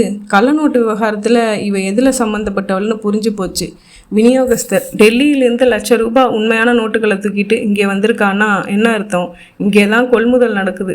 நோட்டு மாற்றல் மெட்ராஸில் தான். ஆக தயாரிப்பு மெட்ராஸில் தான். மதன், உன் ப்ராஜெக்டை யார்கிட்டையாவது மாற்றி விட்டுடலாம். இதில் தோல் கொடு. கடைசி வரைக்கும் தோண்டிடலாம். ஷியோர் என்றான் மதன். லிசன் என்றான் ரிசீவரின் ஒலியை காட்டி. காலையில் 6 மணிக்கு வேக்கப் ரிங் கொடுங்க என்றாள் லீலா. தொடர்ந்து ரிசீவரை வைக்கும் சத்தம். அம்மா 6 மணிக்கு எழுந்திருக்கணுமாம். அப்பன்னா நாம் 5 மணிக்கு எழுந்திருத்தாகணும். எழுந்திருக்கலாம் என்று கிஷோர் அவர்கள் செய்ய வேண்டிய காரியங்களை விவாதிக்க ஆரம்பித்தான். அத்தியாயம் 8. சென்னை மத்திய சிறைச்சாலை. தண்ணீர் தொட்டி அருகே கைதிகள் குளித்து கொண்டும் பல்விளக்கி கொண்டிருக்க பார்த்தசாரதி உட்கார்ந்து முழங்கால்களில் முகம் புதைத்திருந்தான். அவன் தோளில் பட்ட கரம் நிமிர வைத்தது. அழுறியா என்றான் தொட்டவன். தடியாயிருந்தான். கருப்பாயிருந்தான். மீசையை தனியாய் அடை போட்டால் 1/2 கிலோ தேரும் போல் இருந்தது. இல்லை, வெக்கப்படுறேன். எதுக்கு? தப்பு செஞ்சிட்டோம்னா? இல்லை, பின்ன அதை மாட்டிக்காமல் சரியாக செய்யலை ஏன்னு. தடியன் பெரிய ஹாஸ்யம் என நினைச்சு கைகளை தட்டினான். உன் பேர் என்ன? பார்த்தசாரதி. எத்தனை மாதம் தண்டனை? ஒரே 1 மாதம்தான். அப்போ சின்ன குற்றம் தான் செஞ்சுருக்கணும். Big packet அடிச்சியா? இல்லை, கூட்டமான ஜவுளி கடையில் ஹேண்ட்பேக்கை எடுத்துக்கிட்டு ஓட பார்த்தேன். மாட்டிக்கிட்டாங்களா? ஆமாம். வேலை கிடைக்கலையா? நிரந்தரமாக கிடைக்கல. ஆனால் நான் சோத்துக்காக திருடலை. அப்புறம் ஒரு லட்சியத்துக்காக. அது என்ன? அது திருட்டில் கூட லட்சியமா? தெரிஞ்சுக்கிறேனே, சொல்லு. பார்த்தசாரதி அவன் முகத்தை பார்த்தான். தயங்கினான். சொல்லு. என்னை உன் அண்ணன் மாதிரி நினச்சிக்கோ. இந்த ஜெயிலில் உனக்கு என்ன குறையோ என்கிட்ட சொல்லு. திமிர் இல்லாத பேசுறியே, அது பிடிச்சிருக்கு. நீங்கள் யாருங்க? மரியாதையெல்லாம் எனக்கு வேண்டாம். எனக்கு பிகாம் படிச்சிருக்க, நான் வெறும் 5வது. சும்மா சாமி கண்ணுன்னு பேர் சொல்லி கூப்பிடு. இருக்கட்டும், என்ன குற்றம் செஞ்சீங்க பாரு, மறுபடி மரியாதை. அது தம்பி ஒரு நாளில் சொல்கிற கதை இல்லை. இந்த தைலம் விற்கிறவன் சொல்லுவான் பாரு, சகல விதமான வழிகளுக்கும் ஒரே நிவாரணின்னு. ஒரு கலக்கலை காட்டி அது மாதிரி இதுன்னு இல்லை. சகல தப்பும் செஞ்சுட்ட பார்த்தாச்சு. பூட்டை உடைக்கிறது, பிள்ளைய கடத்துறது, பணத்துக்கு கையை வெட்டுறது, இப்படி சகலமும். நான் இங்கே வரப்போக இருப்பேன். இப்போ தபா 6 மாதம் ஆகுது, நெருங்கிடுச்சு. இன்னும் 2 வாரத்தில் போகிறேன். அது கிடக்குது 1 வாரமாக. உன் கதையை சொல்லு, என்ன அது லட்சியம்? பார்த்த சாரதிக்கு அவனிடம் சொல்ல வேண்டும் போல் இருந்தது. சொன்னான், ஒரு பொம்பளைக்காகவா இவ்வளவு ரோதனை? நீ வக்கத்தவன்னு உதறினவளுக்கு நிரூபித்து காமிக்க வேணாம். அப்புறம் எதுக்கு ஆம்பளைன்னு மீசை வச்சுக்கிட்டு? நீ டாவடித்த பெண்ணோட புருஷனை காட்டிலும் பெரிய பணக்காரனாகி காட்டணும், அதானே? ஆமாம், டாவடித்ததா சொல்கிறது பிடிக்கலை. அவ்வளவு நேசித்தேன். துரோகி, சண்டாளி. ரைட், அதை விடு. 1 மாதம் கழித்து வெளியில் போகிற. என்ன செய்ய போகிற? தப்பு செய்யத்தான் போகிறேன், ஆனால் மாட்டிக்காம. சபாஷ், ஒன்று செய். என்ன? என்னோட சேர்ந்துடு. சொல்லித்தரேன் நிறைய. உங்ககிட்ட படிப்பு இருக்குது, என்கிட்ட அனுபவம் இருக்குது. 2ஐயும் கலந்து புத்திசாலித்தனமாக மாட்டிக்காமல் செய்யலாம். எது வந்தாலும் பாதி பாதி. என்ன சொல்கிற? சரி என்றான் பார்த்த சாரதி உடனே உறுதியாக. அத்தியாயம் 9. இரவு உடையில் உறங்கி கொண்டிருந்த லீலா டெலிஃபோன் ஒலியில் உறக்கம் கலைந்தாள். புரண்டு எடுத்தாள். குட் மார்னிங் மேடம், இப்போ மணி 6. Good morning, thank you. நீச்சல் குளம் உபயோகிக்கலாமா? தாராளமாக. லீலா ரிசீவரை வைத்துவிட்டு சோம்பல் முடித்தாள். பாத்ரூம் சென்றாள். திரும்பினாள். நைட்டியை கலைத்துவிட்டு சிங்கிள் பீஸ் நீச்சல் உடை அணிந்து கொண்டு மேலே மீண்டும் நைட்டியை அணிந்து கொண்டாள். அறையை பூட்டி கொண்டு வெளியேறினாள். நீச்சல் குளம் வந்தாள். தலைக்கு பேட் வாங்கி கட்டி கொண்டாள். நீல அலுமினிய நாற்காலியில் நைட்டியை விசிறிவிட்டு டைவிங் போர்டுக்கு படியேறினாள். இதமான வெயில். நீல செவ்வக அழகான நீச்சல் குளம் துல்லியமாக தண்ணீர் அடித்தளம் வரை காட்டி கொடுத்தது. ஒரு பக்கம் ரப்பர் டியூப்ஸ் போட்டு 2 சிறுவர்கள் நீச்சல் பழகி கொண்டிருந்தார்கள். ஒரு வெளிநாட்டு தம்பதி கைகோத்து நீந்தினார்கள். டைவிங் போர்டை உதைத்து சற்றே உயர எழும்பி மடிந்து மீன் கொத்தி போல நேராக நீரின் பரப்பை கிழித்து கொண்டு உள்ளே போய் தூரம் தள்ளி மேலே வந்து சமமாக நீந்த ஆரம்பித்தாள் நீலா. மதன் தன் அறை ஜன்னலில் இருந்து பைனாகுலர்ஸ் வழியாக லீலாவை பார்வையால் தொடர்ந்து கொண்டிருந்தான். மதன், எமக்காதகி அவ. யாராச்சும் வந்து அவளை சந்திக்கிறாங்களான்னு கவனி. எதிர் ரூம் டூப்ளிகேட் சாவி கொடு. நேற்று நான் கம்ப்ளீட்டாக பார்த்துட்டேன் கிஷோர். நேற்று பைக் வாலா கொண்டு வந்த கர்ச்சிப்புக்குள்ளே இருந்த செய்தியை அவள் அழிக்காமல் இருந்தால் கிடைக்கும். 2வது, நேற்று அவள் தன்னோட கைப்பை எடுத்து வந்தா, அதை மட்டும் நான் பார்க்கலை. இப்போது அந்த கைப்பையை பார்க்கலாம். அதில் ஒரு ஃபோன் நம்பர் கிடைச்சா கூட தகவல் தானே நமக்கு. ப்ரொசீட். அவசரமே இல்லாமல் பாரு. சூட்கேஸில் அந்த 1 லட்சம் இன்னும் இருக்கான்னு செக் பண்ணிக்க ஒரு தடவை. அவள் புறப்படுற மாதிரி தெரிஞ்சா நான் உன்னை கூப்பிடுறேன். லீலா கிட்டத்தட்ட நீரில் அது மெத்தை போல பாவித்து நீட்டி படுத்து கொண்டு பாதங்களை மட்டும் மெதுவாக அசைத்து மெல்ல நகர்ந்தாள். கரையேறி மீண்டும் டைவிங் போர்டில் இருந்தும் குதித்தாள். கிஷோர் அவள் அறைக்குள் பிரவேசித்ததான். நேராய் அவளின் கைப்பையை குறிவைத்து நடந்தான். ஜிப் எடுத்து உள்ளே பார்த்தான். 2 கர்ச்சிப்கள். 2ஐயும் பிரித்து புரட்டி உதறி பார்த்தான். அப்புறம் 1000 சொச்சம் பணம் இருந்தது. கொஞ்சம் சில்லறைகள், பயணம் செய்த விமான டிக்கெட், விமானத்தில் கொடுக்கப்பட்ட பெப்பர்மின்ட், ஒரு மோர் சிகரெட் பாக்கெட், ஒரு லைட்டர். அடி பாவி, அதுவும் பாக்கி வைக்கலையா? சிகரெட் பாக்கெட்டை உள்ளே வைக்க போனவன் எடுத்து திறந்து பார்த்தான். நீளமான 7 சிகரெட்கள் மிச்சமிருந்தன. 7ஐயும் கைகளில் கொட்டி ஆராய்ந்தான். முகந்து பார்த்தான். ஒன்றை அழுத்தி பார்த்தான். குண்டூசி எடுத்து ஃபில்டர் முனைக்குள் குத்தி செலுத்தி நெருடி பார்த்தான். மீண்டும் உள்ளே வைத்தான். கைப்பையை மூடினான். இருந்த நிலையில் வைத்தான். ஏமாற்றம். சூட்கேஸை திறந்து பார்த்தான். உடைகள். அடியில் 10 கட்டிகள் பணம். இவனும் பணத்தை சோதித்துவிட்டு மூடி பூட்டிவிட்டு இவள் நேற்று அணிந்திருந்த காட்டன் பேண்ட்டை கையில் எடுத்தான். அதன் 4 பாக்கெட்டுகளிலும் ஆராய்ந்தான். சூட்கேஸின் சாவியை தவிர வேறில்லை. ஸ்டாண்டில் மாட்டிவிட்டு தன் அறைக்கு திரும்பி மதனின் தோளில் கை போட்டு, என்ன செய்கிறா? சாம்பார் வடை மாதிரி நல்லா ஊறிக்கிட்டு இருக்கா. சரியான கட்ட கிஷோர். துணிச்சலான சட்டையும் கூட. பாரு, டெல்லியிலேருந்து தனியாக நோட்டு மாற்ற வந்திருக்கா. இங்கே ஒரு கும்பலே சப்போர்ட்டாக இருக்கிறப்போ என்ன? அது சரி. கிஷோர் டெலிஃபோனில் போர்டில் எண் சொல்லி தொடர்பு கிடைத்ததும், hello Edwin. Good morning Kishore. ஒன்றுமில்லை, 2 வேலை செய்யணும். முதலாவது, ஒரு பைக் நம்பர் சொல்கிறேன், ஆசாமி அட்ரஸ் விசாரித்து சொல்லு. 2வது, விமானத்திலோ ரயிலோ ஷபீனா பேகம்ங்கிற பேரில் இன்னைக்கோ நாளைக்கோ டிக்கெட் எடுக்கப்பட்டிருக்கான்னு தெரிஞ்சு சொல்லு. தகவல்களை ஹோட்டல் மாண்டியா ரிசப்ஷனில் கொடுத்துட்டா நான் கலெக்ட் பண்ணிக்கிறேன் என்று விபரம் சொன்னான். நீச்சல் குளத்தின் கரையோரத்தில் இருந்த 7-8 அலுமினிய நாற்காலிகளில் ஒன்றில் அமர்ந்தவன் கூலிங் கிளாஸ் அணிந்திருந்தான். கழுத்தில் கேமரா தொங்கியது. அரை நிஜார் மட்டும் அணிந்திருந்தான். அவன் லீலாவை கவனித்தான். அவளை தொடர்ந்து யாராவது கவனிக்கிறார்களா என்று கவனித்தான். குளிர் கண்ணாடி தந்த மறைப்பு சலுகையில் கண்களை சுழற்றி ஹோட்டலின் அறை ஜன்னல்கள் ஒவ்வொன்றாக பார்த்தான். 4வது மாடியில் ஒரு ஜன்னலின் திரைச்சீலை ஓரமாக பைனாகுலர்ஸ் பிடித்திருந்த ஒருத்தனை பார்த்து விட்டான். பைனாகுலர்ஸ் நோக்கின திசையை கவனித்தான். அங்கே லீலா நீந்தி கொண்டிருந்தாள். அவன் எழுந்தான். நீச்சல் குளத்தை விட்டு நகர்ந்து காரிடாரில் இருந்த பப்ளிக் பூத் வந்தான். ஒரு ரூபாய் காயின் போட்டு பேசினான். ஆமாம் சார், ஹோட்டலுக்குள்ளேயே இருக்கான். லீலாவுக்கு எதிர் ரூம். ஒரு ஆள் தான்னு நினைக்கிறேன். லீலாவே வாட்ச் பண்ணிட்டு இருக்கான். அப்படியா என்றான் வெங்கடேசன். எதிர்முனையில் சில வினாடிகள் மௌனம். என்ன செய்யட்டும் சார்? மேத்யூ, ரிஸ்க் எடுக்கலாமா? நான் தயார். இது என்ன சார் பெரிய விஷயம்? சமாளிச்சிடுறேன். அப்போ நான் சொல்கிறதெல்லாம் நினைவு இருக்கா? இருக்கு. செய். ரிவால்வர் வச்சிருக்க தானே? என் உடன் பிறந்தது சார் அது. வெல், சாத்திட்டு பார்க்கலாம். நிச்சயமா சார். ரிசீவரை அதற்கான கொக்கியில் தொங்கவிட்டு தொடர்பை கத்தரித்துவிட்டு மீண்டும் நீச்சல் குளம் வந்தான். லீலா கரையில் சாய்வு நாற்காலியில் இப்போது நீட்டி படுத்திருக்க அவளை அணுகினான். பைனாகுலர்ஸ் பகுதிகள் முதுகு காட்டியபடி நின்று கேமரா வழியாக அவளை பார்த்து, எக்ஸ்கியூஸ் மீ, ஒரு ஃபோட்டோ எடுத்துக்கிட்டுமா? இமைகளை மூடியிருந்தவள் திறந்து நோ என்றவள் அவன் கண்ணடிப்பதை கவனித்தாள். நேற்று ஷோரூமில் கர்ச்சிப்புக்குள் செய்தி வைத்து கொண்டு வந்து கொடுத்தவன் அவன் என்பதை உணர்ந்தாள். என்ன என்றாள். லீலா, உங்களுக்கு எதிர் ரூமில் இருந்துக்கிட்டே உங்களை வாட்ச் பண்ணுறாங்க. இயல்பாக எனக்கு போஸ் கொடுத்துட்டே நான் பேசுறது கவனமாக கேட்டுங்க. கிளிக் செய்தான். அவள் உடம்பை நெளித்து போஸ் கொடுத்தாள். பாரா, எவ்வளவு துணிச்சல்! யாரோ வந்து ஃபோட்டோ எடுக்கட்டுமான்னு கேட்டான், இவளும் போஸ் கொடுக்குறா என்றான் இங்கே மதன். கிஷோர் அருகில் வந்து எட்டி பார்த்தான். இங்கே மேத்யூ வேறு கோணம் மாறி நின்று கொண்டு கேமராவின் வழியாக அவளை பார்த்து கொண்டு உதடுகள் அதிகம் பிரியாமல் சன்னமாக பேசினான். பைனாகுலர்ஸ் வழியாக அவன் நம்மையே பார்த்துட்டு இருக்கான். அதனால் இங்கே வேணாம். நான் ஒரு செய்தியும் இன்னைக்கு ராத்திரி நீங்கள் டெல்லி புறப்படுற ரயில் டிக்கெட்டும் வச்சுருக்கேன். இப்போ போயிடுறேன். நீங்கள் 5 நிமிஷம் இடைவெளி கொடுத்து ரூமுக்கு புறப்படுங்க. லிஃப்ட்டில் 2வது நம்பர் அழுத்துங்க. அங்கே நான் தர்றேன். அதில் உள்ளபடி நடந்துக்குங்க. ஓகே? மேத்யூ நகர்ந்தான். மதன், நான் இவனை எங்கேயோ பார்த்துருக்கேன் என்றான் கிஷோர். எங்கே பார்த்த? எஸ், இவனே தான். நேற்று துணிக்கடையில் பைக்கில் வந்து செய்தி கொடுத்துட்டு திரும்பினவன். இப்போவும் ஏதோ செய்திக்கு தான் அவளுக்காக கொடுத்துருக்கணும்.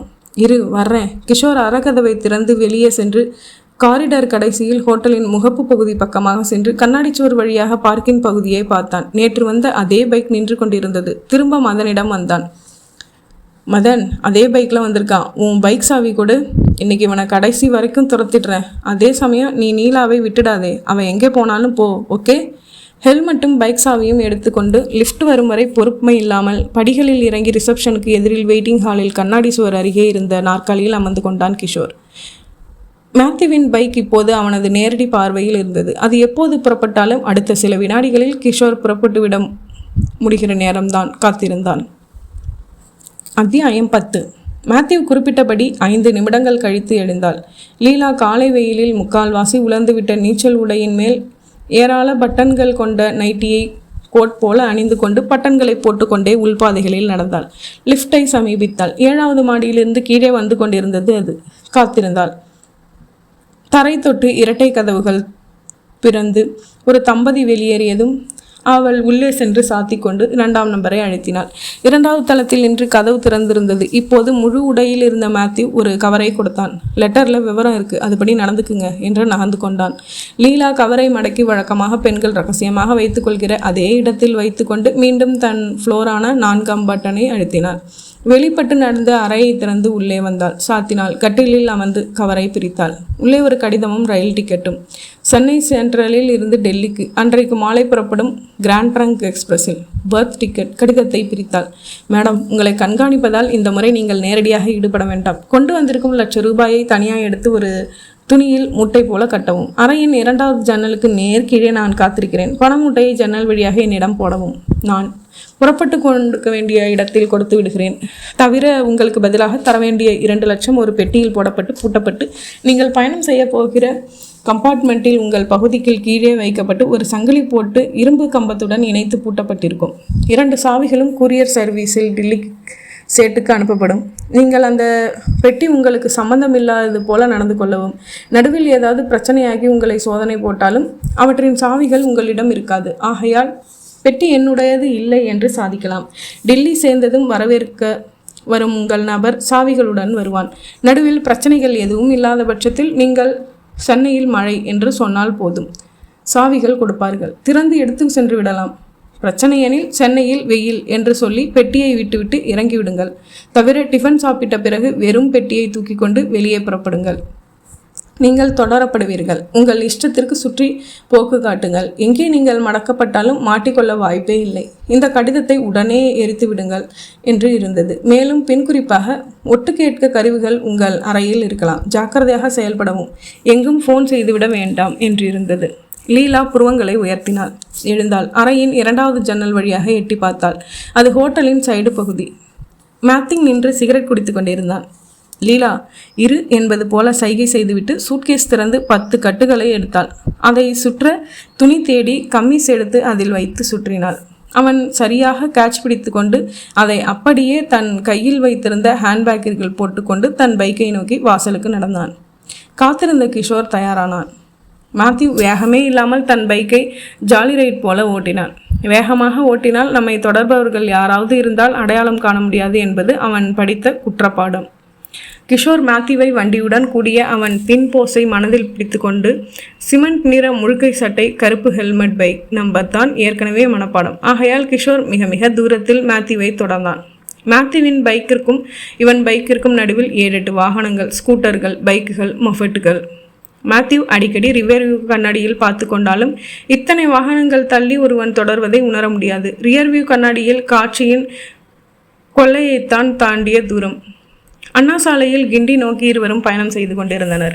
இங்கே லீலா மீண்டும் ஷவரில் ஒரு முறை குளித்துவிட்டு ஸ்டார் உடை அணிந்து கூலிங் கிளாஸ் மாட்டிக்கொண்டு புறப்பட்டாள். எதிர அறையை கவனித்தாள். கதவு பாதி திறந்து இருந்தது. சிகரெட் வாடை அடித்தது. வேண்டுமென்றே சத்தமாக தன் அறை கதவை மூடினாள். தோளில் மாட்டின கைப்பை மற்றும் சூட்கேஸுடன் ஹீல்ஸின் டக்டக் ஒலியுடன் நடந்தாள். காரிடரின் கடைசியில் அவள் ஹீல்ஸின் ஒளி தேய்ந்து மறைந்ததும் கிஷோரின் கார் சாவியுடன் கையில் உருளையாய் உருட்டின அன்றைய தினசரியுடன் வெளிப்பட்டான் மதன். லிஃப்ட் கீழே இறங்கி கொண்டிருந்தது. மதன் படிகளில் இறங்கி கீழே வந்தபோது லீலா ஹோட்டலின் வெளியே ஒரு ஆட்டோவை நிறுத்தி கொண்டிருந்தாள். மதன் காரில் ஃபாலோ செய்கிற திட்டத்தை கைவிட்டு வாசலுக்கு விரைந்து காத்திருந்த மற்றொரு ஆட்டோவில் ஏறிக்கொண்டான். இதை பார், உனக்கு மீட்டருக்கு டபுளாக தரேன். அந்த ஆட்டோவை விடாமல் ஃபாலோ செய்யணும். பார்வையிலேருந்து தப்ப விடக்கூடாது. சரி சார் என்று புறப்பட்டான் அந்த ஆட்டோ டிரைவர்.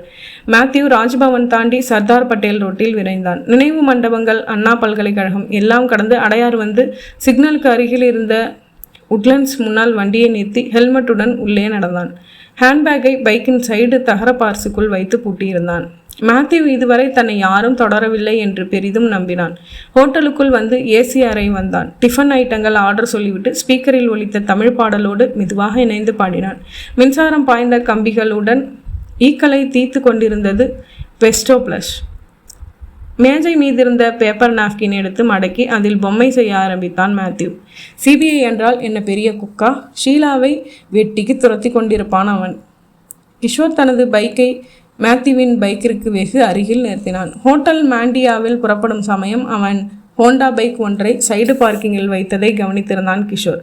பக்கத்து வண்டியின் சைடு பாக்ஸ் பூட்டை கவனித்தான். பலவீனமான பூட்டு. ஹேண்ட்பேக்கில் என்ன இருக்கிறது என்று பார்த்துவிட வேண்டும். ஆனால் உள்ளே சென்றவன் வெறும் காஃபி மட்டும் சாப்பிட்டு விட்டு திரும்பினால் மாட்டிக்கொள்வான். கிஷோர் ஹோட்டலுக்குள் நுழைந்து நான் ஏசி பகுதியில் கேஷுவலாக பார்த்தேன். அவன் இல்லை. ஏசி அறைக்குள் நுழைந்தான் கிஷோர். ஒரு நாற்காலியில் அமர்ந்து இருட்டுக்கு கண்களை பழக்கப்படுத்தி கொண்டு பார்த்தபோது அவன் அப்போதுதான் கொண்டு வைக்கப்பட்ட பரோட்டாவில் முதல் துண்டை பீத்தான். கிஷோருக்கு முதுகு காட்டின நிலையில் அவன் அமர்ந்திருக்க கிஷோர் சட்டென்று வெளியேறினான். படு சுதந்திரமாக தன் சொந்த பைக்கை அணுகுபவன் போல அவன் பைக்கை நெருங்கி தன் மாஸ்டர் கீ பஞ்சில் சைடு பாக்ஸ் பூட்டை திறந்து விட்டான். வெளியே எடுக்காமல் உள்ளேயே வைத்து ஹேண்ட்பேக்கை திறந்தான். மெல்லிசான கம்பீஸ் துணியில் சுற்றப்பட்ட 100 ரூபாய் நோட்டுகள் எண்ணினான். 10 கட்டுகள். இந்த கம்பீஸ் துணி நேற்று விமானத்தில் வந்தபோது லீலா அணிந்திருந்தது. அப்படியென்றால் இந்த கட்டுகளை அவள் சூட்கேஸில் பார்த்ததுதான். ஆஹா, நம்மை மீறி சாமர்த்தியமாக கைமாறி இருக்கிறது பணம். கிஷோர் முன்போல் வைத்து பூட்டிவிட்டு பைக்கின் என்ஜின் நம்பர் பார்த்து குறித்து கொண்டான். சாலையை கடந்து எதிர்ப்புறம் வந்தான்.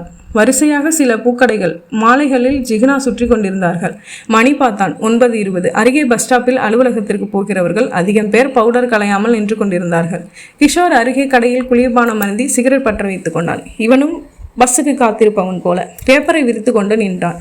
பேப்பரின் நடுவில் வேண்டுமென்றே கிழித்து விட்டிருந்தான். அதன் வழியாக பார்வை அடிக்கடி எதிர்ப்புற பைக்கை கவனித்து கொண்டிருந்தது. ஹோட்டலுக்கு அருகே இருந்த பெட்ரோல் பங்கில் ஸ்கூட்டரை நிறுத்தி மேத்யூவின் செய்கைகளை, கிஷோரின் செய்கைகளை எல்லாம் துல்லியமாக இதுவரை கவனித்து வந்தவன் பெட்ரோல் பங்கிலேயே இருந்த தொலைபேசியை நாடி சென்றான். அத்தியாயம் 11. பார்த்தசாரதிக்கு உள்ளே வரும்போது அவன் போட்டிருந்த உடைகளும் உபரியாக அறிவுரைகளும் ஜெயிலில் வழங்கப்பட்டன. அவன் விடுதலையான சமயம். வெளியில் வந்தவன் உடனே பஸ் பிடித்து மயிலாப்பூர் வந்தான். சாமி கண்ணு சொல்லியிருந்த தெருவை தேடினான். கண்டுபிடித்தான். பைப்படி இருக்கும் தாண்டி ஒரு டெய்லர் கடை இருக்கும். அங்கே வந்து விசாரி. இருந்தது விசாரித்தான். தடபுடலான விபச்சாரம் கிடைத்தது. உட்காருங்கண்ணே. டேய், ஓடி போய் டீ வாங்கிட்டு வாடா. அதெல்லாம் வேணாம். சாமி கண்ணு எங்கே இருக்கார்? உடனே நான் அவரை பார்க்கணும். டேய், அண்ணனை அழைச்சிட்டு போய் வீடு காமி. போங்கண்ணே. இவன் வழிகாட்டுவான். வழிகாட்ட அந்த பொடியன் சந்து சந்தாய் அழைத்து போய் இடிபாடுகள் கூடிய கட்டிடத்தின் நடுவில் முளைத்திருக்கும் செடியைப் போல குடிசை சாக்கடை பன்றிகள் கொசுக்கள் மையத்தில் ஒரு ஓட்டு வீட்டுக்கு அழைத்து வந்து இதான் என்றான். நீ போடா அண்ணே. உள்ளே இருந்து ஏப்பம் வந்தது முதலில். அப்புறம் யாரது? உள்ளாரவா? கதவு திறந்திருக்கு. கதவு தொல்லி உள்ளே வந்தவன் ஊறுகாய் பொட்டலத்தை பிரித்து வைத்து கொண்டு சாராயம் குடித்து கொண்டிருந்த சாமி கண்ணு. வாயா சாரதி, விட்டுட்டாங்களா? தேதி தெரியாமல் போச்சே, இல்லைன்னா ஜெயிலுக்கு வந்து அழைச்சிட்டு வந்திருப்பானே.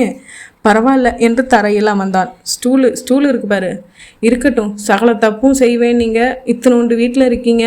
இது தொழில் இடம் தம்பி. வீடு சவுகார்பேட்டையில் இருக்குது. ஆனால் அதுவும் பெரிய பங்களா இல்லை, சுமார் தான். 2 பொண்டாட்டி எனக்கு. 10ஆவதுன்னு புதுசாக வாசனை பார்த்துக்கிட்டே இருக்கணும் எனக்கு. அப்புறம் காசு எப்படி தங்கும்? கிடக்குது வீடு. உனக்கு இந்த லைன் வேணும். எனக்கு தெரிஞ்ச ஒரு இடத்துல சொல்லி கணக்கெழுதுகிற வேலை ஏற்பாடு செய்கிறேன். என்ன? பார்த்தசாரதி கண்கள் சிவக்க எழுந்து கொண்டான். அட, ஏனப்பா கோவிச்சுக்கிட்டியா? பின்ன சேர்ந்து காரியம் செய்யலான்னு சொன்னீங்க. வந்தேன், கழட்டி விடுறீங்க. நான் என் தோதில் தனியாக பார்த்துக்கிறேன். நேர்மைங்கிற வார்த்தையே என் காதில் கேட்க விரும்பலை. சரிதான், கொள்கையில் ரொம்ப உறுதியாக தான் இருக்க. சரி, நீ இங்கேயே இரு. இந்த வீட்டிலையே தங்கிக்க. எல்லா வசதியும் செஞ்சு தரேன். அதெல்லாம் இருக்கட்டும். கை பரப்பரங்குது. ஏதாச்சும் திட்டம் வச்சுருக்கீங்களா? பேங்க் கொள்ளை திட்டம் ஒன்று வச்சுருக்கேன். அதுக்கு ஒரே ஒரு நிஜ துப்பாக்கி மட்டும் வேணும். குண்டு கூட வேணாம். முந்தி மாதிரி இல்லை சாரதி. இப்போ பேங்க்கில் எல்லாம் நிறைய பாதுகாப்பு ஏற்பாடுகள் செஞ்சுக்கிட்டாங்க. அதெல்லாம் வேணாம். ஒரு வியாபாரம் நான் செஞ்சிகிட்ருக்கேன் இப்போதைக்கு. அதில் ஒச்சை பண்ணு. லாபத்தில் பாதி. என்ன வியாபாரம்? பெங்களூரில் போய் வாங்கியாரணும், இங்கே விற்கணும். என்னன்னு கேட்டேன். ஹெராயின்னா தெரியுமா? போதை பவுடரா? ஆமாம். இங்கே ஃபாரின்காரனில் ஒரு ஆள் இருக்கான். முன்கூட்டி பணம் கொடுத்துருவான். அதை எடுத்துக்கிட்டு பெங்களூர் போய் வாங்கி கொண்டாந்து அவன் வீட்டிலையே சேர்த்துடணும். முதல்ல கிடையாது, ஆனால் ரிஸ்க்கு. நான் தயார். எப்போ போகணும்? வாரத்துக்கு ஒரு தடவை. நாளை உனக்கு போகணும். முதல் தடவை நாம் 2 பேரும் போவோம். அறிமுகப்படுத்தி விடுறேன். அப்புறம் தனியாக நீயே போய் சேரலாம். சரி என்றான் படு உற்சாகமாக பார்த்து சாரதி. அத்தியாயம் 12. மேத்யூ சாப்பிட்டு முடித்து விட்டு பில்லுக்காக காத்திருந்த போது ஒரு சப்ளையர் அருகில் வந்து, சார், உங்கள் பேர் மேத்யூவா என்றான். ஆமாம் என்றான் ஆச்சரியமாக. உங்களை ஃபோனில் யாரோ கூப்பிடுறாங்க. மேத்யூ ஏசி அறையை விட்டு வந்து ஃபோன் எடுத்து, ஹலோ மேத்யூ, நான் காசி பேசுகிறேன். என்னடா, ஹோட்டல் மாண்டியாலேருந்து உன்னை யாராச்சும் ஃபாலோ செஞ்சால் கவனித்து உன்னை எச்சரிக்கை சொன்னேன்.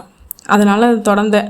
இப்போ பக்கத்தில் இருக்கிற பெட்ரோல் பங்க்லேருந்து பேசுகிறேன். என்னை யாரும் தொடரலை காசி. நீ இப்போ போகலாம். முட்டாள்தனமாக பேசாத. உன்னை ரொம்ப க்ளீனாக ஒரு மோட்டார் பைக் தொடர்ந்து வருது. இப்போ உன் வண்டிக்கு பக்கத்தில் நிறுத்திட்டு எதிர்க்க பஸ் ஸ்டாப்பில் நின்று உனக்காக காத்திருக்கான். உன் பைக்கு சைடு பாக்ஸை திறந்து பார்த்துட்டு மறுபடியும் மூடிட்டான். மை ஜீசஸ், அதான் எச்சரித்தேன். என்ன செய்ய போகிற? சின்னவர் தேட்டரில் வெயிட் பண்ணுவார் காசி. உன் வண்டி என்ஜின் நம்பர் கூட நோட் செஞ்சான்னு நினைக்கிறேன். சிகப்பு சட்டை, கருப்பு பேண்ட்டு. ஓஹோ. மேத்யூ சில வினாடிகள் யோசித்தான். சரி காசி, எப்படி அவனை டபாய்க்கிறதுன்னு நான் பார்த்துக்கிறேன். மேத்யூ ஃபோனை வைத்துவிட்டு மீண்டும் ஏசி ஹாலுக்கு வந்து பில்லுக்கு பணம் கொடுத்து விட்டு ஹெல்மெட்டுடன் வெளியே வந்தான். ஒரு பீடா வாங்கி கொண்டு பஸ் ஸ்டாப்பில் சிகப்பு சட்டை கருப்பு பேண்டில் இருந்த பேப்பர் படித்து கொண்டிருந்த மதனை பார்த்து கொண்டான். தன் பைக்கின் அருகாமை பைக்கை பார்த்து கொண்டான். வயர்லெஸ் பொருத்தப்பட்டிருக்கிறதா என்று பார்த்தான். இல்லை. பைக்கை ஸ்டார்ட் செய்தான். மயிலாப்பூரை நோக்கி செலுத்த ஆரம்பித்தான். சில வினாடிகள் கழித்து ரிவேர்வு கண்ணாடியில் தூரமாக சிகப்பு சட்டை கிஷோர் தொடர்வதை பார்த்து கொண்டான். பீடாவை இன்னும் என்று கொண்டிருந்தான். அந்த புதிய தியேட்டரில் ஆங்கில படம் காலை காட்சிக்கு கூட்டம் மோதி கொண்டிருந்தது. மேத்யூ தியேட்டருக்குள் பைக்கை செலுத்தி அதை நிறுத்துமிடத்தில் நிறுத்தி டோக்கன் பெற்றுக்கொண்டான். சைடு பாக்ஸ் திறந்து கைப்பையை எடுத்துக்கொண்டான். ஹேண்ட் பேக்கெட்டில் இருந்து ஏற்கனவே ரிசர்வ் செய்யப்பட்ட அந்த படத்திற்கான டிக்கெட்டை கையில் எடுத்துக்கொண்டு ட்ரெஸ் சர்க்கிள் வாசலை நோக்கி நடந்தான். வழியோரத்தில் கிஷோர் பைக்கில் உள்ளே நுழைந்து இவனை தேடுவதையும் கவனித்து கொண்டு உள்ளே நுழைந்தான். எலுமிச்சை வாடையுடன் கூடிய சோப்பு போட்டு குளிக்க சொன்ன விளம்பரம் ஓடிக்கொண்டிருக்க டிக்கெட்டில் டார்ச் லைட் ஒளி அடித்து வழிகாட்டப்பட்டான். சென்று தனது சீட்டில் அமர்ந்தான். கிஷோர் யோசித்தான். 2 சக்கர வாகனங்கள் நிறுத்துமிடத்தில் அவன் வண்டி நிற்கிறது. உள்ளே போயிருக்கிறான். படத்துக்குத்தான் போயிருக்கிறானா, இல்லை நான் தொடர்வதை தெரிந்து கொண்டு போக்கு காட்டுகிறானா? என்ன செய்யலாம்? பாதியில் வருவதாயிருந்தாலும் படம் விட்டு வருவதாயிருந்தாலும் பைக்கை எடுக்க எப்படியும் வந்துதானே ஆக வேண்டும் என்று வெளியே காத்திருப்பதா, இல்லை உள்ளே போய் எப்போதும் கண்பார்வையிலேயே வைத்து கொள்ளலாமா? இவன் ஒரிஜினல் நோட்டுகளை சேர்க்க வேண்டிய இடத்தில் எப்போது சேர்க்கப் போகிறான்? அந்த இடத்தை தெரிந்து கொள்ளத்தானே இந்த அல்லாட்டம். கிஷோர் ஒரு முடிவுக்கு வந்தான். உள்ளே சென்று அவன் எங்கே அமர்ந்திருக்கிறான் என்று பார்த்து வைத்துக்கொண்டு வெளியில் வந்து விடலாம். அவன் என்ன டிக்கெட் எடுத்தான்? ஹவுஸ்ஃபுல் போர்டு மாட்டி விட்டார்களே, வெளியே காணும். உள்ளே போய்விட்டான். எனில் ஏற்கனவே ரிசர்வ் செய்திருக்க வேண்டும். கையில் ₹1,00,000 வைத்துக்கொண்டு ஒரு ஆசாமிக்கு சினிமா பார்க்கிற எண்ணம் வருமா? கிஷோர் மேனேஜரை பார்க்கணும் என்று சொல்லி உள்ளே நுழைந்தான். விளம்பரங்கள் முடிந்து படம் ஓட ஆரம்பித்திருந்தது. தன் சீட்டில் தலையை இறக்கி சாய்த்திருந்த மேத்யூ தனக்கு இடது பக்கம் திரும்பினான். கழுத்தை லேசாக சாய்த்தான். இந்தாங்க சார் என்றான் மெதுவாக. ஹேண்ட்பேக்கை நீட்ட இடதுபுற சீட்டில் அமர்ந்திருந்த வெங்கடேசன் வாங்கி கொண்டான். தன் காலடியில் வைத்திருந்த கருப்பு சூட்கேஸை காலாலேயே மெதுவாக மேத்யூ பக்கம் நகர்த்தினான். மெதுவாக கேட்டான், எதுவும் பிரச்சனை இல்லையே? பிரச்சனை தான். இந்த தேட்டர் வரைக்கும் வந்துட்டான். ஆனாலும் நான் பின்வாங்கிறதா இல்லை. கொடுத்த வேலையை செஞ்சு முடிக்கிறேன், கவலைப்படாதீங்க. பெட்டியை ரயிலில் சேர்த்துட்டு அது கிளம்பி போனதும் வர்றேன். விவரமாக சொல்கிறேன். ரிஸ்க் எடுக்க வேணாம் மேத்யூ, நான் பார்த்துக்கிறேன், விடுங்க சார். நீங்கள் உடனே புறப்பட வேண்டாம், இன்டர்வெல்லில் புறப்படுங்க, நான் புறப்படுறேன். எப்படி சமாளிக்க போகிறேன்? அவன் பைக் நம்பர் சொல்லி ₹5 கொடுத்துருக்கேன். அது பொடியங்கிட்ட இந்நேரம் அவன் காற்று பிடுங்கிட்டு இருப்பான். என்னை ஃபாலோ பண்ண முடியாது. என் வண்டியை தரவாக அவன் நோட் பண்ணியிருக்கான். ஆனால் பிரயோஜனம் இல்லை. திருட்டு வண்டி, போலி நம்பர் பிளேட்டு. ஆனாலும் இந்த வண்டியில் போகிறது நல்லதில்லை. ஏதாச்சும் ஒரு சந்தில் விட்டுட்டு ஆட்டோ பிடிச்சி வீட்டுக்கு போயிடுறேன். சாயங்காலம் சென்ட்ரல் போய் கச்சிதமாக முடிச்சிடுறேன். ஜாக்கிரதை மேத்யூ. கிஷோர் மேனேஜரிடம் சொல்லிவிட்டு முதலில் மாடி பால்கனி பகுதி வந்து இருட்டில் நின்று தலையாய் தேடினான். பிறகு கீழே இறங்கி வந்தான். கவுண்டர் ஃப்ளோரில் இருந்த பிரம்மாண்ட கதவு திறந்து உள்ளே வந்து சுவற்றோடு ஒட்டி நின்று வரிசையாக பார்த்தான். திரையில் வெளிச்சம் அதிகமாகும் போது முகங்கள் தெளிவாக தெரிந்தன. திரையில் இருட்டான காட்சியில் அங்கே வெறும் சில அவுட்தலைகள் மட்டுமே தெரிந்தன. 6வது வரிசையில் மேத்யூவை பார்த்து விட்டான். அவன் சுவாரஸ்யமாக படம் பார்த்து கொண்டிருந்தான். இருக்கட்டும், எங்கே போய்விடுவான்? வெளியே வந்து மேனேஜரின் அறைக்கு வந்தான் கிஷோர். அனுமதி கேட்டு ஃபோன் உபயோகித்தான். ஹலோ எட்வின், 2 வேலை கொடுத்தனே, எந்த அளவில் இருக்குது? ஒரு வேலை முடிஞ்சுது. அந்த பைக் நம்பர் கொடுத்தீங்களே, அது போலி. அந்த நம்பர் வரைக்கும் இன்னும் ரெஜிஸ்ட்ரேஷன் வரலையாம். சபீனா பேகம் டிக்கெட்ஸ் பற்றி ஃபோனில் சரியாக ரெஸ்பான்ஸ் இல்லை. 2 பேரை ஏர்போர்ட்டுக்கும் ரயில்வே புக்கிங் ஆஃபீஸ்க்கும் அனுப்பியிருக்கேன். இன்னும் ரிசல்ட்ஸ் வரலை. அந்த பைக் இன்ஜின் நம்பர் சொல்கிறேன், ராஜ்தூத் வண்டி. அதை வச்சு கொஞ்சம் விளையாடி பாரு. என்ன? ட்ரை பண்ணுறேன். கிஷோர் பேசி கொண்டிருந்த மேனேஜர் அரை கண்ணாடி வழியாக தியேட்டரின் வாசல் பகுதியை பார்க்க முடிந்தது. வாகனங்கள் நிறுத்தப்பட்டுள்ள இடத்தை பார்க்க முடிந்தது. ஃபோனில் பேசி கொண்டிருந்த கிஷோர் திடுக்கிட்டான். தனது பைக்கை நோக்கி கையில் ஒரு கருப்பு சூட்கேஸுடன் அணிந்த ஹெல்மெட்டுடன் நடந்து கொண்டிருந்த மேத்யூவை பார்த்து விட்டான். அட, என்ன இது? கிளம்பி விட்டான். தேங்க்ஸ், வரேன் சார், எனக்கு வேலை இருக்குது. கிஷோர் தன் ஹெல்மெட்டை எடுத்துக்கொண்டு விரைந்த போது அவன் பைக்கை ஸ்டார்ட் செய்து தியேட்டரின் வாசலுக்கு சென்று விட்டான். கிஷோர் அவசரமாக தன் பைக்கை அணுகி திறந்து அமர்ந்தபோது ரிம் இடுபடுடன் ஓசை கேட்டு குனிந்து பார்க்க பைக்கின் பின்வீல் தரை தட்டியது. வெளியில் இருந்த ஆட்டோவுக்கு ஓடினான். பாய்ந்து ஏறினான். அதோ போகிற பைக் என்று சுட்டிக்காட்ட நிமிர்ந்து திகைத்தான். சாலையே காலியாக இருந்தது. போய்விட்டானா? நீ ஓட்டு சொல்கிறேன், இதே ரோட்டில் வேகமாக போ. ஆட்டோ விரைய ஒரு விஷயம் பளீர் என்று உரைத்தது கிஷோருக்கு. அவன் தியேட்டரை விட்டு வெளியேறும்போது கையில் கருப்பு சூட்கேஸ் வைத்திருந்தான். முதலில் அவனிடம் இல்லை. அப்படியானால் தியேட்டருக்குள் பரிமாற்றம் நிகழ்ந்திருக்கிறது. உள்ளே இன்னொரு சகா இருக்க வேண்டும். அவன்தான் இந்த பெட்டியை தந்து பணமுள்ள ஹேண்ட்பேக்கை வாங்கி கொண்டிருக்க வேண்டும். இப்போது இந்த பெட்டியில் நிச்சயமாக கள்ள நோட்டுகள் இருக்க வாய்ப்புண்டு. திட்டமிட்டு என் பைக்கில் காற்று எடுத்திருக்கிறான். விடக்கூடாது அவனை. இன்னும் வேகமாக போப்பா. எத்தனை வேகமாக சென்றும் அவனை காணவில்லை. சரி, பக்கத்தில் இருக்கிற போலீஸ் ஸ்டேஷனுக்கு போ என்றான் கிஷோர். 13. அப்புறம் என்றான் மதன். வெயிட், முதல்ல எனக்கு ஒரு காஃபி சொல்லு என்றான் கிஷோர். ஹோட்டல் வேண்டியாவில் அவர்கள் எடுத்திருந்த அறை மதியம் 2:35. மதன் ஃபோனில் காஃபி சொல்லிவிட்டு தன் ப்ளஸ் கிஷோரின் சிகரெட்களை பற்ற வைத்தான். நான் ஃபாலோ பண்ணுறேன்னு தெரிஞ்சிட்டான். அதனால் தியேட்டரில் எப்படியோ என் பைக்கில் காற்று எடுத்து விட்டுட்டு பறந்துட்டான். ஆட்டோவில் துரத்தி பிடிக்க முடியல. அப்புறம் ராயப்பேட்டை போலீஸ் ஸ்டேஷன்லேருந்து டிராஃபிக் கண்ட்ரோலுக்கு தகவல் சொல்லி அவன் பைக் நம்பர் கொடுத்து மடக்கி நிறுத்த சொன்னேன். ஸ்டேஷன்லேயே காத்திருந்தேன். 3/4 மணி நேரத்தில் தகவல். மயிலாப்பூரில் ஒரு ரோட்டோரமாக பைக் மட்டும் கிடச்சிருக்கு. உடனே அங்கே போனோம். சைடு பாக்ஸில் எதுவும் இல்லை. கருப்பு சூட்கேஸோட ஆள் பறந்துட்டான். மிஸ் பண்ணிட்டேன். பைக்கை சீஸ் பண்ணி ஃபிங்கர் பிரிண்ட்ஸ் எடுக்க ஏற்பாடு செஞ்சுட்டு தேட்டர் வந்து நம்ம பைக்கை எடுத்து காற்று பிடிக்க வச்சு வந்து சேர்ந்தேன். அவன் பணத்தை ரகசியமாக அவன்கிட்ட சேர்த்துட்டது தெரிஞ்சிருந்தா நான் வெட்டிக்கு அலைஞ்சிருக்க தேவையில்லையே. சண்டாளி வேணும்னே கண்ட இடத்துக்கு சுற்றி பாரிஸ் கார்னரில் ஒரு கைத்தறி எக்ஸிபிஷனுக்கு போனான். அப்புறம் ஷாப்பிங் காம்ப்ளெக்ஸில் ஜட்டி வாங்கினான். லிஸி சாப்பிட்டா, புக் ஃபேர் போனா, திரும்ப ரூமுக்கு வந்து லஞ்சு சாப்பிட்டு தூங்குறான்னு நினைக்கிறேன் என்று மதன் கட்டில் மேலிருந்த சூட்கேஸினுள் மைக்ரோ ரிசீவரை ஆன் செய்து சற்று நேரம் மின்விசிறி சுழன்று சத்தம் கேட்டுவிட்டு வந்து அமர்ந்தான். நடந்தது பூரா எஸ்பிக்கு ரிப்போர்ட் செஞ்சேன். உங்கள் கண் முன்னாடியே ஜோராக பொருள் பரிமாற்றம் நடந்து காமிச்சிருக்கிறான். பணம் கொடுத்துருக்கான், பெட்டியோடு போயிருக்கான். டெல்லியில் அந்த பொண்ணை ரொம்ப ஸ்ட்ராங்காக கள்ள நோட்டு விவகாரத்தில் சம்மந்தப்படுத்தி சந்தேகிக்கிறாங்க. நடந்ததை வச்சு பார்க்குறப்போ சூட்கேஸில் கள்ள நோட்டுகள் இருக்க வாய்ப்பு இருக்குது. அந்த லீலாவை லேசாக நினைக்காதீங்க, தொடர்ந்து கண்காணிங்க.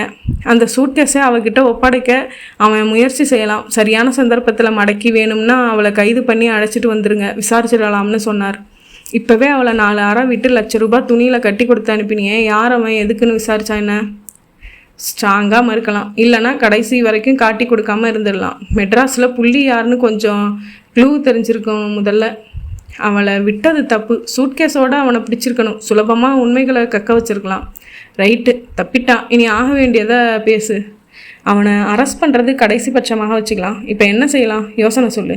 அரைக்கதவு தட்டப்பட்டு காஃபி வந்தது. சிவபிரகாசம் லஞ்ச் ரூமில் தானே கொண்டு போய் கொடுத்த? ஆமாம் சார். அப்போது என்ன செஞ்சிட்டு இருந்தாங்க? ஒவ்வொரு துணியாக மடித்து வச்சிட்டு இருந்தாங்க. கிஷோர் மதனை பார்த்தான். இன்னைக்கு புறப்படுறாளா? இருக்கலாம் என்று மதன் தோள்களை குலுக்கிய போது டெலிஃபோன். ஹலோ என்றான் கிஷோர், நான் எட்வின் பேசுகிறேன். பைக் என்ஜின் நம்பர் கொடுத்தீங்களே, அதை வச்சு மோட்டார் ஏஜென்சிஸ் மூலமாக வண்டி வாங்கினவர் அட்ரஸ் தெரிஞ்சு அவரை விசாரித்ததில் 4 மாதம் முன்னாடி திருப்பி போயிடுச்சுன்னு போலீஸ் கம்ப்ளைண்ட் கொடுத்தாராம். ஒரிஜினல் நம்பர் வேறு. எந்த ஸ்டேஷனில் புகார் கொடுத்தாரா? வேளச்சேரி. அப்போது எட்வின், நீ வேளச்சேரியை தொடர்பு கொண்டு அந்த பைக் சம்மந்தமாக ராயப்பேட்டை ஸ்டேஷனை கான்டாக்ட் பண்ண சொல்லு. வண்டி இப்போது எங்கே இருக்குது? திருட்டு வண்டியா? ஆள் தப்பிச்சிட்டாயா? இன்னொரு தகவல் கேட்டனே. எஸ், இதோ சபினா பேகங்கிற பேரில் இன்றைக்கி ஈவினிங் புறப்படுற ஜிடி எக்ஸ்பிரஸில் டில்லிக்கு பர்த் டிக்கெட்டு எடுக்கப்பட்டிருக்கு. நம்பர் சொல்கிறேன். சொல்ல ஆர்வமாக குறித்து கொண்டான். தேங்க்யூ எட்வின் என்று வைத்து, லீலா இன்னைக்கு ஈவினிங் ஜிடியில் டில்லி புறப்படுறா மதன். இதான் பர்த் நம்பர் என்றான் கிஷோர். ₹1,00,000 கொண்டாந்து கொடுக்கறதுக்காக மட்டுமா வந்திருப்பா? எஸ்பி சொல்கிற மாதிரி எப்போவும் அவகிட்ட ஒரு சூட்கேஸ் சேர்க்கப்படலாம்னு நினைக்கிறேன். அப்போது நமக்கு சில ஏற்பாடுகள் இருக்குது மதன். லீலாவும் சரி, அந்த பைக் ஆசாமியும் சரி, அவங்கள நாம் வாட்ச் பண்ணுறோங்கிறத நல்லா தெரிஞ்சுக்கிட்டாங்க. 2 பேர் அடையாளங்களும் அவங்களுக்கு தெரியும். நாம் மாறு வேஷம் போடணும், அவங்கள விட்டு விலகின மாதிரி காமிக்கணும். ஸோ முதல்ல ஹோட்டலை காலி செய்யலாம். காலி செஞ்சுட்டு சொல்கிறேன் வா, சென்ட்ரலில் வச்சுக்கலாம் விவகாரத்தை. இருவரும் தங்கள் பொருள்களை சேகரிக்க துவங்க எல்லாவற்றையும் பெட்டியில் பேக் செய்துவிட்டு சுகமாக உறங்கி கொண்டிருந்தாள் லீலா அவள் அறையில். அத்தியாயம் 14. பார்த்தசாரதி வாரத்திற்கு ஒரு முறை பெங்களூரு சென்று போதைப்பொருள் சாமர்த்தியமாக வாங்கி வந்து உரியவரிடம் சேர்த்தான். ஒரு தடவைக்கு 10,000 கிடைத்தது. சாமி கண்ணுக்கு 5,000, இவனுக்கு 5,000. மாதத்திற்கு 20,000. ₹1,000 வாடகையில் சிறிய வீடு பிடித்தான். செகண்ட் ஹேண்டில் கார் வாங்கினான். பெங்களூருக்காரனுக்கு அஸ்ஸாமிலிருந்து சப்ளை ஆகிற நேக் தெரிந்து இவன் நேரடியாக மூவ் செய்தான். அஸ்ஸாமிலிருந்து தமிழ்நாட்டுக்கு கொண்டு வருகிற பொறுப்பை ஏற்றுக்கொண்டான். சாமி கண்ணுவை கௌரவ ஆலோசகராக வைத்துக்கொண்டு டீ கம்பெனி ஆரம்பித்தான். அஸ்ஸாமிலிருந்து வருகிற டீ பெட்டிகளில் ரகசியமாக போதை வஸ்துக்கள் வரவழைத்தான். அஸ்ஸாமில் கிளை அலுவலகம். பணம் வெள்ளமென வழிந்தது. 3 வருடங்கள். பங்களாக்கள், எஸ்டேட்டுகள், ஆள் படை அம்பு. பணம் புதிய பலம் தந்தது. எதையும் சமாளிக்கிற தைரியம் வந்தது.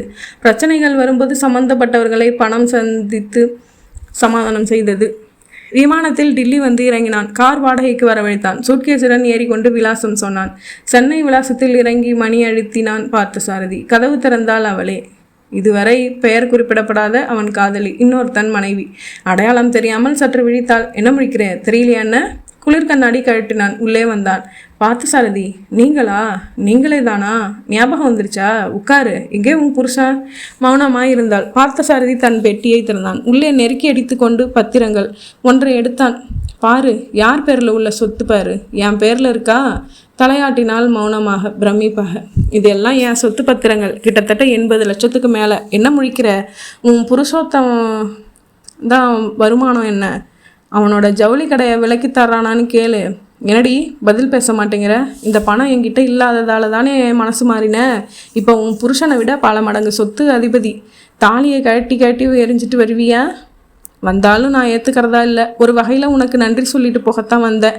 எனக்குள்ளே பணவெறி ஏற்படுத்தினது நீ தான். இல்லைனா ₹1,000 சம்பளத்துக்குள்ளே எங்கேயாச்சும் நாற்காலி தேய்ச்சிக்கிட்டு இருந்திருப்பேன்.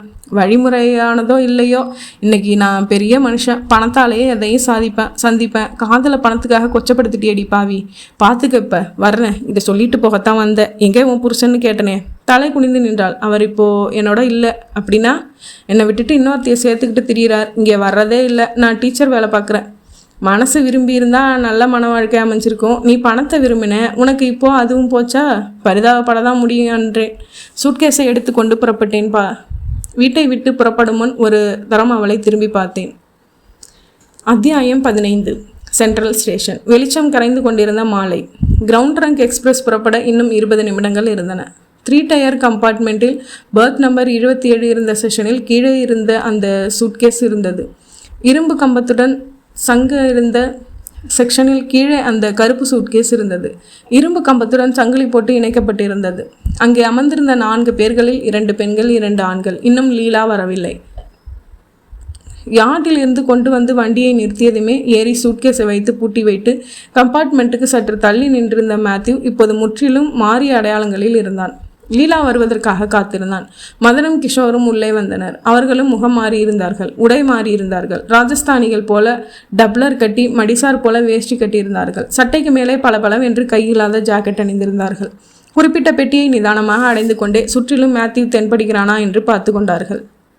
கம்பார்ட்மெண்ட்டில் ஏறி பர்த் நம்பர் 27 தேடி நெருங்கிய போது லீலா இன்னும் வந்திருக்கவில்லை. கிஷோர் சங்கிலியில் பிணைத்த அந்த சூட்கேஸை பார்த்து விட்டான். இதோ போன்ற சூட்கேஸ் தான் தியேட்டரிலிருந்து அவன் எடுத்து போனது. இது யார் சூட்கேஸ்? 2 தம்பதிகளிடமிருந்தும் பதில் இல்லை. கேட்குறேன்ல, இது யாரோடது? எங்களுது இல்லை. எங்களுதும் இல்லை, நாங்கள் வந்தப்போவே இருந்துச்சு. கிஷோர் மதனை பார்த்தான். இருவரும் கண்களால் பேசி கொண்டனர். கீழே இறங்கினார்கள். மதன் மெதுவாய் சொன்னான், அந்த பையன் தான் கொண்டாந்து வச்சிருக்கணும். அப்போ அவன் இங்கே தான் இருக்கணும். இருவரும் யதார்த்தமாக கூட்டத்தை பார்ப்பது போல தேடினார்கள். மேத்யூ இப்போது ஸ்டேஷன் வாசலில் இருந்தான். ஒரு டாக்ஸியில் இருந்து லீலா இறங்கினாள். அவளை உரசியது போல நடந்து முணுமுணுத்தான். வந்தாச்சு, ஜாக்கிரதையாக நடந்துக்குங்க. லீலா தன் கம்பார்ட்மெண்ட்டில் ஏறி தன் பகுதிக்கு வந்து ஒரு பெண்ணின் அருகில் அமர்ந்து கொண்டு சூட்கேஸை பார்த்தாள். கொண்டு வந்த சூட்கேஸை மேலே வைத்தாள். அவள் வந்து அமர்ந்ததை கவனித்த கிஷோர் மதனிடம் கேட்டான், வந்துட்டா, என்ன செய்யலாம்? ரயில் புறப்பட இன்னும் 7 நிமிஷம் இருக்குது. 3 நிமிஷம் இருக்கிறப்போ செயல்படலாம். ஏறி சந்தேகத்தின் பேரில் கைது செய்கிறதா சொல்லி அவளை கீழே இறக்கி பெட்டியையும் எடுத்துக்கலாம். அது வரைக்கும் அவன் வந்து அவளை சந்திக்கிறானான்னு பார்க்கலாம். சாவியை ஒப்படைக்க அவன் வரலாம். இப்படி வந்தால் அவனையும் கப்புன்னு பிடிச்சு அமுக்கிடலாம். காத்திருந்தார்கள். ஆனால் மேத்யூ வெகு தூரத்தில் நின்று கொண்டிருந்தான். லீலாவை அருகில் சென்று சந்திப்பதோ பேசுவதோ ஆபத்து என்று அவனுக்கு தெரியும். முன்பே போடப்பட்ட திட்டப்படியே சாவிகளை கூரியர் சர்வீஸில் அனுப்பிவிடலாம். ரயில் புறப்படும் வரை நின்று கொண்டிருந்து திரும்பிவிட வேண்டும். ரயில் புறப்பட அவன் காத்திருந்தான். சிபிஐ அதிகாரி வந்திருக்கிறானா என்று அவன் கண்களும் கூட்டத்துக்கு நடுவில் அலைப்பாய்ந்து கொண்டுதான் இருந்தது. டைம் ஆச்சு கிஷோர் என்றான் மதன். ஓகேவா? 2 பேரும் பெட்டிக்குள் ஏறினார்கள். நேராய் லீலாவை நெருங்கினார்கள். மேடம், அந்த சூட்கேஸ் உங்களோடதா? நோ என்றால் அலட்சியமாக. சரி, உங்கள் பேர் என்ன? சபீனா. பேகத்தை விட்டுட்டீங்களே மிஸ் லீலா. லீலா முகம் மாறினாள். கிஷோர் தன் சட்டை பாக்கெட்டிலிருந்து அடையாள அட்டை எடுத்து அவள் முன் விரித்து காட்டி, நான் யாருன்னு உங்களுக்கு தெரியும், கொஞ்சம் ஒத்துழைங்க. உங்களை சந்தேகத்தின் பேரில் கொஞ்சம் விசாரிக்க வேண்டியிருக்கு. வர்றீங்களா எங்கள் கூட? நோ. என்ன சந்தேகம்? நான் எந்த தப்பும் செய்யலை. இந்த பெட்டிக்கும் எனக்கும் எந்த சம்மந்தமும் இல்லை. சரி, சம்மந்தம் இல்லை, ஆனால் ஆள் மாறாட்டத்துக்கு விளக்கம் சொல்லுங்கள். நீங்கள் சபீனா பேகம் இல்லை, லீலா. நீங்கள் சபீனா பேகம் தான் நிரூபிச்சிட்டிங்கன்னா நாங்களே உங்களை டில்லிக்கு விமானத்தில் அனுப்பி வைக்கிறோம். நாங்கள் வலுக்கட்டாயமாக உங்களை கீழே இறக்க வேண்டியதை சங்கடத்தை உண்டு பண்ணாதீங்க. கமான். வியர்த்தால் எழுந்தாள். மதன் குனிந்து சங்கிலி பூட்டை லீவர் சோதித்து திறந்து பெட்டியை எடுத்தான். அதையும் திறந்தான். உள்ளே 20, 100 ரூபாய், 50 ரூபாய் நோட்டுக்கட்டுகள், புதிய கட்டுகள். ஒரு நோட்டை தடவி பார்த்தே அது கள்ள நோட்டு என்று உணர்ந்து கொண்டான். லீலா கீழே இறக்கப்பட்டாள். ரயில் புறப்பட சிக்னல் போடப்பட்டது. தூரத்திலிருந்து 2 ராஜஸ்தானிகள் லீலாவின் கையை பிடித்து கீழே இறக்குவதையும் ஒருவன் கையில் அந்த கருப்பு சூட்கேஸ் இருப்பதையும் கவனித்து திடுக்கிட்ட மேத்யூ உடனே நிலைமையை உணர்ந்தான். சின்னவர் வெங்கடேசன் சொன்ன உத்தரவை செயலாக்க வேண்டி வரும் என்று எதிர்பார்க்கவே இல்லை. தன் ஹேண்ட்பேக்கை திறந்தான். ரயில் புறப்படுகிற நேரம் என்பதால் பிளாட்பாரத்தில் கூட்டம் பரபரப்பு அதிகமாக இருக்க ஹேண்ட்பேக்கிற்குள் கைவிட்டு மேத்யூ சைலன்சர் பொருத்தப்பட்ட தயார் நிலையில் இருந்த ரிவால்வரின் சேஃப்டி சுவிட்சை உள்ளேயே வைத்து விடுவித்தான். ஹேண்ட்பேக்கை தலைகீழாக அதே மறைவாக பிடித்து ரிவால்வரின் மூக்கை மட்டும் வெளியே நீட்டி துல்லியமாக லீலாவின் திசையில் திருப்பினான். ட்ரிக்கரில் விரல் வைத்தான். ரயில் புறப்பட்டு செல்லட்டும் என்று மதனும் கிஷோரும் காத்திருந்தார்கள். லீலாவின் 2 கைகளையும் ஆளுக்கு ஒன்றாக இறுக்கமாக பிடித்திருந்தார்கள். திடீரென்று அம்மா என்று அலறினாள் லீலா. முதுகில் இரத்த பொத்தல். முன்புறம் சாய்ந்தால் விழுந்தாள். இருவரும் திகைத்து குண்டு வந்த திசையில் பார்க்க மக்கள் கூட்டத்தின் நடுவில் மேத்யூ ஸ்டேஷனை விட்டு வெளியேறி வால்டாக்ஸ் ரோட்டில் காத்திருந்த காரை நோக்கி திறந்து ஏறிக்கொண்டான் பரபரப்பாக. வெங்கடேசன் காரை ஸ்டார்ட் செய்து, என்ன பிரச்சனை இல்லையே, ரயில் புறப்பட்டுச்சா என்றான். ஐயோ புறப்படுங்க, சொல்கிறேன். இங்கேயும் வந்துட்டானுங்க, லீலாவே மடக்கிட்டாங்க பெட்டியோட. எனக்கு வேற வழியே இல்லை, சுட்டுட்டேன் முதுகில், யாரும் கவனிக்கல, நழுவி வந்துட்டேன். அட பாவி, முதுகுலையா? செத்துருப்பாளா சாகலையான்னு பாத்தியாடா? ரொம்ப தூரம்னு சொல்லிட முடியாது, அநேகமாக செத்துருப்பா. பெரிய வில்லங்க செஞ்சுட்டியே, ரிஸ்க் எடுக்காமல் இந்த தடவை டீலிங்கை கேன்சல் செஞ்சுருக்கலாம். ஒன்றும் வில்லங்க இல்லை சார், நான் சுட்டதை யாரும் பார்க்கல. ரிவால்வரை ஹேண்ட்பேக்கை விட்டு வெளியே எடுக்கவே இல்லை. மயிலாப்பூர்லேயே அந்த சனியை பிடிச்ச பைக்கை விட்டுட்டேன். என்னையும் எப்படியும் ட்ரேஸ் பண்ண முடியாது. முதலாளி என்ன சொல்லுவாருன்னு தெரியல. 10,000 தர்றேன். கொச்சின் இல்லைனா ஹைதராபாத் போயிடுறியா மேத்யூ? ஒரு மாதம் கழிச்சு வா. சரி சார், முதலாளியை பார்த்துடலாம். அவள் செத்துட்டா தேவலாம், பிழைச்சா பிரச்சனை. இங்கே பிளாட்ஃபாரத்தில் இரத்த சகதியில் லீதா இறந்து போய் விழிகள் நிலை. அத்தியாயம் 16. அலுவலகத்தில் டிஐஜி சந்திரமேனன் சுட்டு விரலை நீட்டி அசைத்து அசைத்து கோபமாக பேசினார் ஆங்கிலத்தில். கிஷோர், அத்தனை மக்கள் இருக்கும் ஒரு பொது இடத்தில் சுட்டுவிட்டு போயிருக்கிறான். கள்ள நோட்டு விவகாரத்தை துரத்தி போய் கொலையில் வந்து நிற்கிறீர்கள். கடைசியில் பிரயோஜனம் என்ன? பெரிய சைபர். 2 லட்சம் மதிப்பிற்கு கள்ள நோட்டுகள் அடங்கிய சூட்கேஸ் தான் மிச்சம். வைத்து கொண்டு என்ன செய்வது? பெட்டி மாற்றினவன் பைக் வைத்து எதுவும் முடியவில்லை. திருட்டு வண்டி, போலி நம்பர், பைக்கில் சூட்கேஸில் கிடைத்த கைரேகைகளும் உதவி இல்லை. அவன் பழைய குற்றவாளி இல்லை. பிரமாதமான தகவல்கள் சிக்கியிருக்கக்கூடிய லீலாவும் ஒரு வார்த்தை பேசாமல் கொல்லப்பட்டு விட்டாள். அவள் உடைமைகளில் இருந்தும் எந்த தடயமும் இல்லை.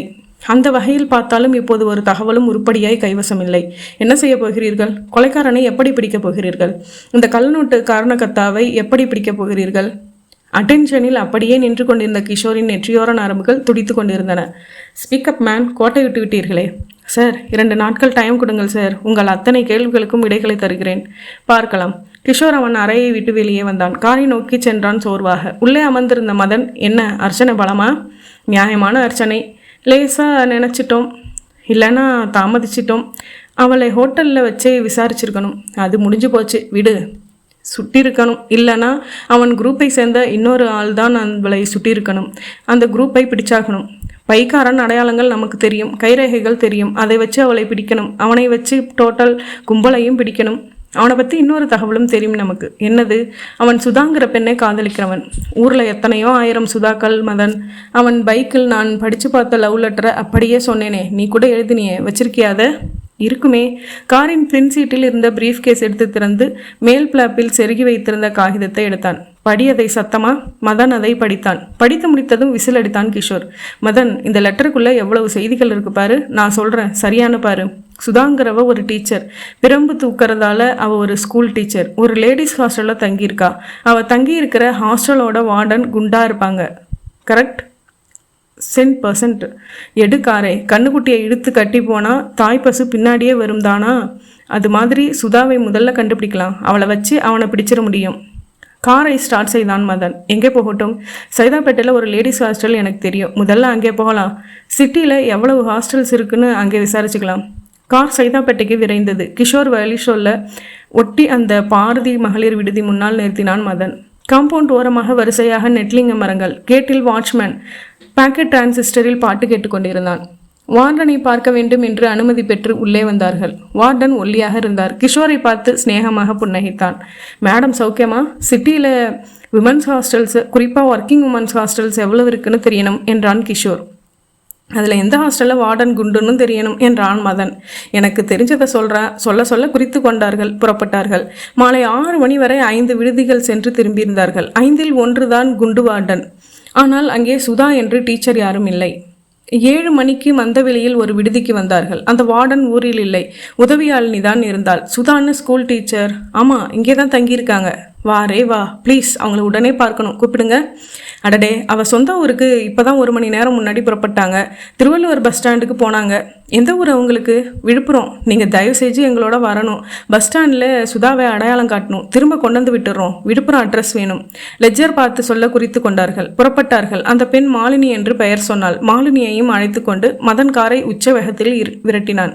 திருவள்ளுவர் பஸ் ஸ்டாண்டை வந்தார்கள். விழுப்புரம் செல்லும் பஸ்களாக தேடினார்கள். அவளா என்று மாலினியை துளைத்தெடுத்தார்கள். அவள் வழியில் சொன்ன அடையாளங்களை வைத்துக்கொண்டு மாலினி உதடுகளை பிதுக்கினாள். 1/2 மணி நேரம் தேடினார்கள். அவள் ஹாஸ்டலில் புறப்பட்ட நேரத்துக்கு பஸ் ஏறி இருக்கணும். நிறைய பஸ் இருக்கே விழுப்புரத்துக்கு. மாலினியை மறுபடி கொண்டு வந்து விடுதியில் விட்டு புறப்படும் சமயம் கிஷோர் கேட்டான், ஏன் மதன், இங்கே சுதா தன் ரூமில் வச்சிருக்கிற பொருள்களில் ஏதாச்சும் அவனை பற்றின தகவல் சொல்லலாம். நம்ம விழுப்புரம் போக வேண்டிய அவசியமே இல்லாமல் கூட போகலாம். ஆமாம் மிஸ் மாலினி, சுதா ஒருத்தனை காதலிச்சது தெரியுமா? அட சுதாவா? அந்த அப்பாவியா? நம்பவே முடியலையே. சரி, சுதா தங்கியிருக்கிற தனி ரூமா? இல்லை, 4 பேர் உள்ள ரூம். அந்த ரூமுக்கு போகலாமா? வாங்க. வந்தார்கள். சுதாவை தவிர மற்ற 3 பெண்களில் ஒருத்தி அயன் செய்து கொண்டிருந்தாள். ஒருத்தி நாவல் படித்து கொண்டிருந்தாள். 3ஆமானவள் யோசித்து ஒரு பத்திரிகையின் குறுக்கெழுத்து போட்டியில் பூர்த்தி செய்து கொண்டிருந்தாள். சுதாவின் காதல் பற்றி தெரியுமா என்கிற கேள்விக்கு 3 பேருமே ஆச்சரியப்பட்டார்கள். எங்களிடம் அவள் சொன்னதே இல்லை என்று கற்பூரம் அணைக்காமல் சத்தியம் செய்தார்கள். ஓகே, சுதாவோட பொருள்கள் எது? இந்த ஷெல்ஃபில் 2வது தட்டு அவளது, அந்த பெரிய சூட்கேஸ் அவளது, அவ்வளவுதான். 2வது தட்டில் பாட சம்பந்தப்பட்ட புத்தகங்கள் அதிகம் இருந்தன. மதன் அதை ஆராய கிஷோர் அந்த பெரிய சூட்கேஸை திறந்து உள்ளே சுதாவின் புடவைகள் ஒவ்வொன்றாக உதறி பார்த்தான். பெட்டியின் அடியில் விரித்த நியூஸ் பேப்பர் இருந்தது. நியூஸ் பேப்பருக்கு அடியில் அவளுக்கு வந்த கடிதங்கள் 7-8. எடுத்து பார்க்க 2 விழுப்புரத்திலிருந்து வந்தவை. மீதியெல்லாம் அனுப்புனர் விலாசம் இல்லாமல் இருந்தது. உள்ளே பிரித்து பார்க்க காதல் கடிதங்கள். எல்லாவற்றிலும் கையெழுத்து போடும் இடத்தில் உன் பிரியத்துக்குரியவன் என்றே இருந்தன. மதன், இங்கே பார், பாடம் செய்யப்பட்ட மஞ்சள் ரோஜாக்கள். கிஷோர், இங்கே கொஞ்சம் லவ் லெட்டர்ஸ். மதன் அந்த நோட்டு புத்தகத்தை விரித்து காட்டினான். காய்ந்து பாடமாகியிருந்த 7-8 மஞ்சள் ரோஜாக்கள். கடிதங்களை படித்தார்கள் பொறுமையாக. அவனை பற்றி எதுவும் குறிப்பு கிடைக்கவில்லை. சுதாவின் அழகை, நேற்று முதல் தந்த முதல் முத்தத்தை, சேர்ந்து சினிமா பார்த்த அனுபவத்தை ரசித்து உறுதி எழுகி பட்டியிருந்தான். இந்த ஒரு வழியில் மட்டும் செய்தி இருக்கு என்றான் கிஷோர். மதன் அவன் காட்டின வரியை படித்து பார்த்தான். சுதா, உனக்கு மஞ்சள் ரோஜா பிடிக்கும் என்று முன்பே தெரியாமல் போனதே. கவலையே வேண்டாம், நான் வேலை பார்க்கும் இடத்தில் நிறைய மஞ்சள் ரோஜாக்கள் உண்டு. இனி ஒவ்வொரு தடவை உனக்கு கடிதம் எழுதும் பொழுதும் ஒரு மஞ்சள் ரோஜா அனுப்புகிறேன். ஸோ இவன் வேலை பார்க்குற இடத்தை பற்றி ஒரு குறிப்பு கிடைச்சிருக்கு. மஞ்சள் ரோஜாக்கள் நிறைய பூத்திருக்கிற தோட்டம் உள்ள ஒரு இடம். இந்த ஒரு குறிப்பை வச்சுக்கிட்டு அலையிறது கஷ்டம் கிஷோர். வேணாம், விழுப்புரம் போயிடலாம், இன்னும் தெரிஞ்சுக்கிட்டு வந்துடலாம். அனைவருக்கும் நன்றி சொல்லி அந்த கடிதங்களை மட்டும் எடுத்துக்கொண்டு புறப்பட்டார்கள் இருவரும். அடுத்த பெட்ரோல் பங்கில் காரை நிறுத்தி டேங்க் நிரப்பிக்கொண்டு தாம்பரம் சாலையில் விரைந்தார்கள். அத்தியாயம் 17. விழுப்புரத்தை அடைந்த போது இரவு மணி 10 நெருங்கி கொண்டிருந்தது.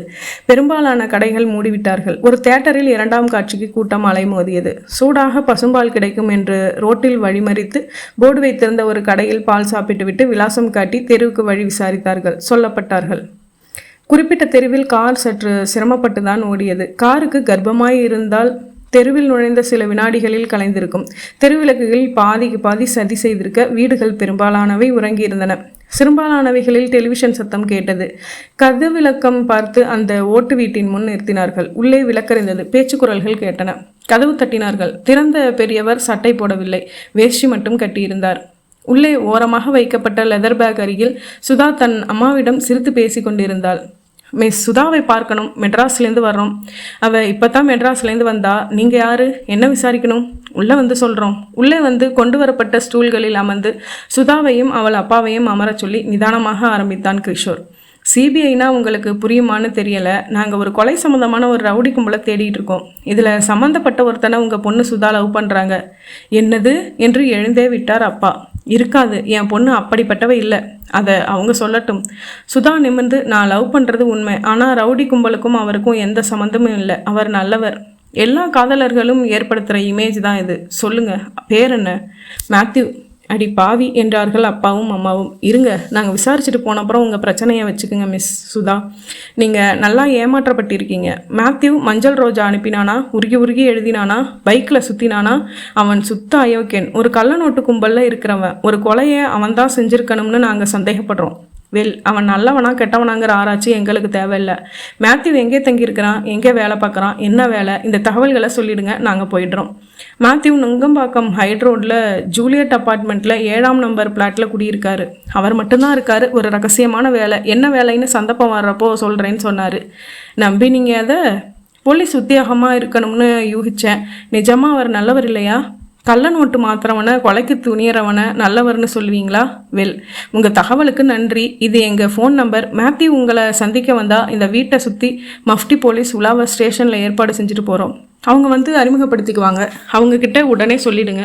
இருவரும் வெளியேற அப்பா சுதாவின் கையை பிடித்து கொண்டு, ஏண்டி வேலைக்கு அனுப்புனா அங்கே போய் காதலா, அதுவும் கிறிஸ்டியனை, அதுவும் ஒரு மொல்ல மாதிரி பயலை என்று கேட்டதும் தொடர்ந்து கன்னத்தில் பளிச்சென்று விழுந்த அறையின் ஓசையும் கேட்டது. விழுப்புரம் ஸ்டேஷனில் விவரம் சொல்லிவிட்டு புறப்பட்டு மீண்டும் சென்னைக்கு வந்தபோது இரவு 1:40. அத்தியாயம் 18. முட்டாள் முட்டாள் முட்டாள் என்று 3 முறை திட்டினார் ரத்னபாண்டியன். நீ திறமையாக செஞ்சிருவ, சமாளிச்சிருவேன்னு நினச்சி நான் வெளியூர் போயிட்டு வந்தது தப்பாக போச்சு. ஒரு நாளில் எவ்வளவு வேலை பண்ணி வச்சிருக்க, பாவம் அவளை காவு கொடுக்க வேண்டியதாக போச்சு. தலை குனிந்து நின்றான் வெங்கடேசன். எங்கே அவன் மேத்யூ? 10,000 கொடுத்து கொச்சின் போக சொல்லிட்டேன். 1 மாதத்துக்கு இங்கே வர வேணாம்னு சொல்லிட்டேன். ஒரு புத்திசாலித்தனமான காரியம் அது. ஷேட்டுக்கு தகவல் சொன்னியா? சொன்னேன். ரொம்ப வருத்தப்பட்டார். பின்ன சந்தோஷப்படுவாரா? சரி, மேத்யூ எந்த வகையிலையும் மாட்டிக்க வழி இல்லையே? இல்லை சார். 15 நாளைக்கு நடவடிக்கைகள் எல்லாத்தையும் நிறுத்தி வை. 3வது ஷிஃப்ட்டும் வேணாம் ப்ரெஸ்ஸுக்கு. புரிஞ்சுதா? எல்லோருக்கும் அலர்ட்டாக இருக்க சொல்லி தகவல் கொடுத்துரு. சரி சார் என்றான் வெங்கடேசன். ஜூலியட் அப்பார்ட்மெண்ட்ஸ் வந்தார்கள். 7வது பிளாட் 4வது மாடியில் இருந்தது. எல்லா பிளாட்டுகளிலும் இருட்டு, இரவு வெளிச்சங்கள் மட்டுமே. கிஷோரும் மதனும் படிகள் ஏறி 4வது மாடி வந்தார்கள். கதவில் ஆட்டோமேட்டிக் லாக் பொருத்தப்பட்டிருந்ததால் வெளிப்புறமாக பூட்டிக் கொள்ளப்பட்டுள்ளதா உட்புறமாக பூட்டப்பட்டுள்ளதா என்பது புரியவில்லை. மதன் தனது மாஸ்டர் கீ பஞ்ச் எடுத்தான். சற்று சிரமம் கொடுத்தது பூட்டு. கிஷோர் முயன்று 15 நிமிடங்கள் ஆயிற்று திறக்க. உள்ளே வந்தார்கள். ஜாக்கிரதையாக தங்கள் ரிவால்வர்களை கையில் எடுத்துக்கொண்டு ஹாலில் பிரவேசித்து சுவிட்ச் போர்ட் தேடி எல்லா விளக்குகளையும் போட்டார்கள். ஹால், பெட்ரூம், கிச்சன் எங்கும் எவரும் இல்லை. 2 பேரும் ஆராய்ச்சியில் இறங்கினார்கள். காலை 4:30 மணி வரை அந்த பிளாட் முழுக்க இன்ச் பை இன்ச்சாக அலசி பார்த்ததில் கிடைத்தது ஒரு அட்டகாசமான தகவல். ஒரு சின்ன புத்தகம், டெலிஃபோன் நம்பர்கள் அடங்கிய புத்தகம். அதில் ஒட்டுமொத்தமாக 8 எண்கள். ஒவ்வொரு எண்ணுக்கும் முன்னால் வலது, இடது, சாயி, மேன என்று இனிஷியல்கள். அந்த புத்தகத்தை எடுத்துக்கொண்டு புறப்பட்டார்கள். மறுநாள் அந்த 8 விலாசத்தையும் நேரில் சென்று அதை என்ன விடா தொழிற்கூடமா இல்லை அலுவலகமா என்று நோட்டம் பார்த்தார்கள். நந்தனத்தில் ஒரு பங்களா விலாசத்திற்கு வந்தபோது, ஹேய் லுக்மதன் என்று பங்களாவின் சைடு பகுதியில் இருந்த தோட்டத்தை சுட்டி காட்டினான் கிஷோர். அங்கே ஏராளமாய் ரோஜா செடிகள், பெரும்பாலும் மஞ்சள் ரோஜாக்கள். ஸோ மேத்யூ இங்கே வேலை பார்த்துருக்கலாம். இது யார் வீடு? ரத்னபாண்டியன்னு பேர். பல தொழில்கள், முக்கியமாக டீ எக்ஸ்போர்ட். விசாரிச்சிட வேண்டியது தான். அன்றிலிருந்து ரத்னபாண்டியன் மிக தீவிரமாக கண்காணிக்கப்பட்டார். அவருக்கு என்னென்ன தொழில்கள் என்று விசாரிக்கப்பட்டன. அவர் நிறுவனத்திற்கு தொடர்புடைய பேங்குகளில் விசாரித்த போது ஒரு தகவல். அவர் ஒய்ஃப் பேர் நிர்மலா சார். அவங்க பேரில் 2 வீலர் ஆப்செட் மெஷின் வாங்க லோன் கொடுத்துருக்கோம். Offset press? My goodness, press எங்கே இருக்குது? ராயப்பேட்டையில் நிர்மலா ஆப்செட் ப்ரெஸ்ஸுன்னு பேர். போதும், இது போதுமே. தகவல்களை உயர் அதிகாரிகளிடம் கொட்டினார்கள் கிஷோரும் மதனும். அனைவருமாக கலந்தாலோசித்தார்கள். மாஸ்ரைட் என்று தீர்மானித்தார்கள். ஒரே நேரத்தில் ரத்னபாண்டியனின் அத்தனை நிறுவனங்களிலும் 180 ஆஃபீஸர்கள் சோதனை நடத்த புறப்பட்டார்கள். நிர்மல் ஆப்செட் பிரஸில் கிஷோரும் மதனும் மட்டும் பலரும் நுழைந்தார்கள். சினிமா போஸ்டர்கள், மாத இதழ் அட்டைகள் என்று அடித்து குவிக்கப்பட்டிருந்த பிரஸ் முழுவதும் அலசி அதன் அலுவலகத்தின் ரகசிய லாக்கர்களை கண்டுபிடித்தார்கள். சாவி இல்லை என மேனேஜர் சொல்ல உடைத்து திறக்க உள்ளே 10 ரூபாய், 20 ரூபாய், 50 ரூபாய், 100 ரூபாய் என்று அடிக்க 6 வர்ணங்களில் நிறம் பிரிக்கப்பட்ட நெகட்டிவ்கள் பிரத்யேகமாக வெளிநாட்டில் இருந்து தெரிவிக்கப்பட்ட இங்குள்ள கைப்பற்றப்பட்டன. ரத்னபாண்டியன் வீட்டில் பாத்ரூமுக்குள் ஒரு ரகசிய சுவர், அலமாரிக்குள் இருந்து கட்டுக்கட்டாக கள்ள நோட்டுகளும் நல்ல நோட்டுகளும் எடுக்கப்பட்டன. ரத்னபாண்டியன் கைது செய்யப்பட்டார். மேலும் 14 தொழிலாளர்களும் கைது செய்யப்பட்டனர். ஆனால் அவர் கலவரப்படவில்லை. தன் மனைவியையும் மகளையும் பார்த்து சொன்னார் சிரித்து கொண்டே, கவலையே படாதீங்க, 15 நாளில் இந்த கேஸ் எதுவுமே என்னை ஒன்றும் செய்ய முடியாதபடி பார்த்துடுவேன், தைரியமாக இருங்க. பார்க்கலாம் சார் அதையும் என்றான் கைது செய்த கிஷோர். அத்தியாயம் 19. டெல்லியில் தன் காதலியை பார்த்துவிட்டு ஊர் திரும்பிய பார்த்தசாரதிக்கு பணத்தின் மேல் வெறி இன்னும் அதிகரித்தது. போதைப் பொருட்கள் கடத்தியவன் தங்கம், வைரம் கடத்தினான். தொழில்களை விருத்தி செய்தான். சாமி கண்ணுவின் மகளையே திருமணம் செய்து கொண்டான். ஒவ்வொரு தப்பாக செய்து பார்த்து கடைசியில் தன் கூட்டாளிகள் சிலருடன் சேர்ந்து கள்ள நோட்டு அடிக்கிறதிலும் இறங்கி பார்த்தான். ஒவ்வொன்றிலும் சாமர்த்தியமாக தப்பி வந்த பார்த்தசாரதி இதில் கடைசியாக வசமாக மாட்டிக்கொண்டான். இதுவே ஜெயிலில் நான் சந்தித்த அந்த கள்ள நோட்டு மன்னனின் முன்கதையாகும். பெயர்கள் மட்டும் மாற்றப்பட்டுள்ளன. முற்றும். இதுவரைக்கும் கதையை பொறுமையாக கேட்ட எல்லாருக்குமே ரொம்ப நன்றி. மேலும் என்னோடய சேனல் பிடிச்சிருந்தது அப்படின்னா சப்ஸ்கிரைப் பண்ணுங்கள், லைக், கமெண்ட் பண்ணுங்கள், உங்களோட ஃப்ரெண்ட்ஸ் அண்ட் ஃபேமிலிக்கு ஷேர் பண்ணுங்கள். Thank you friends.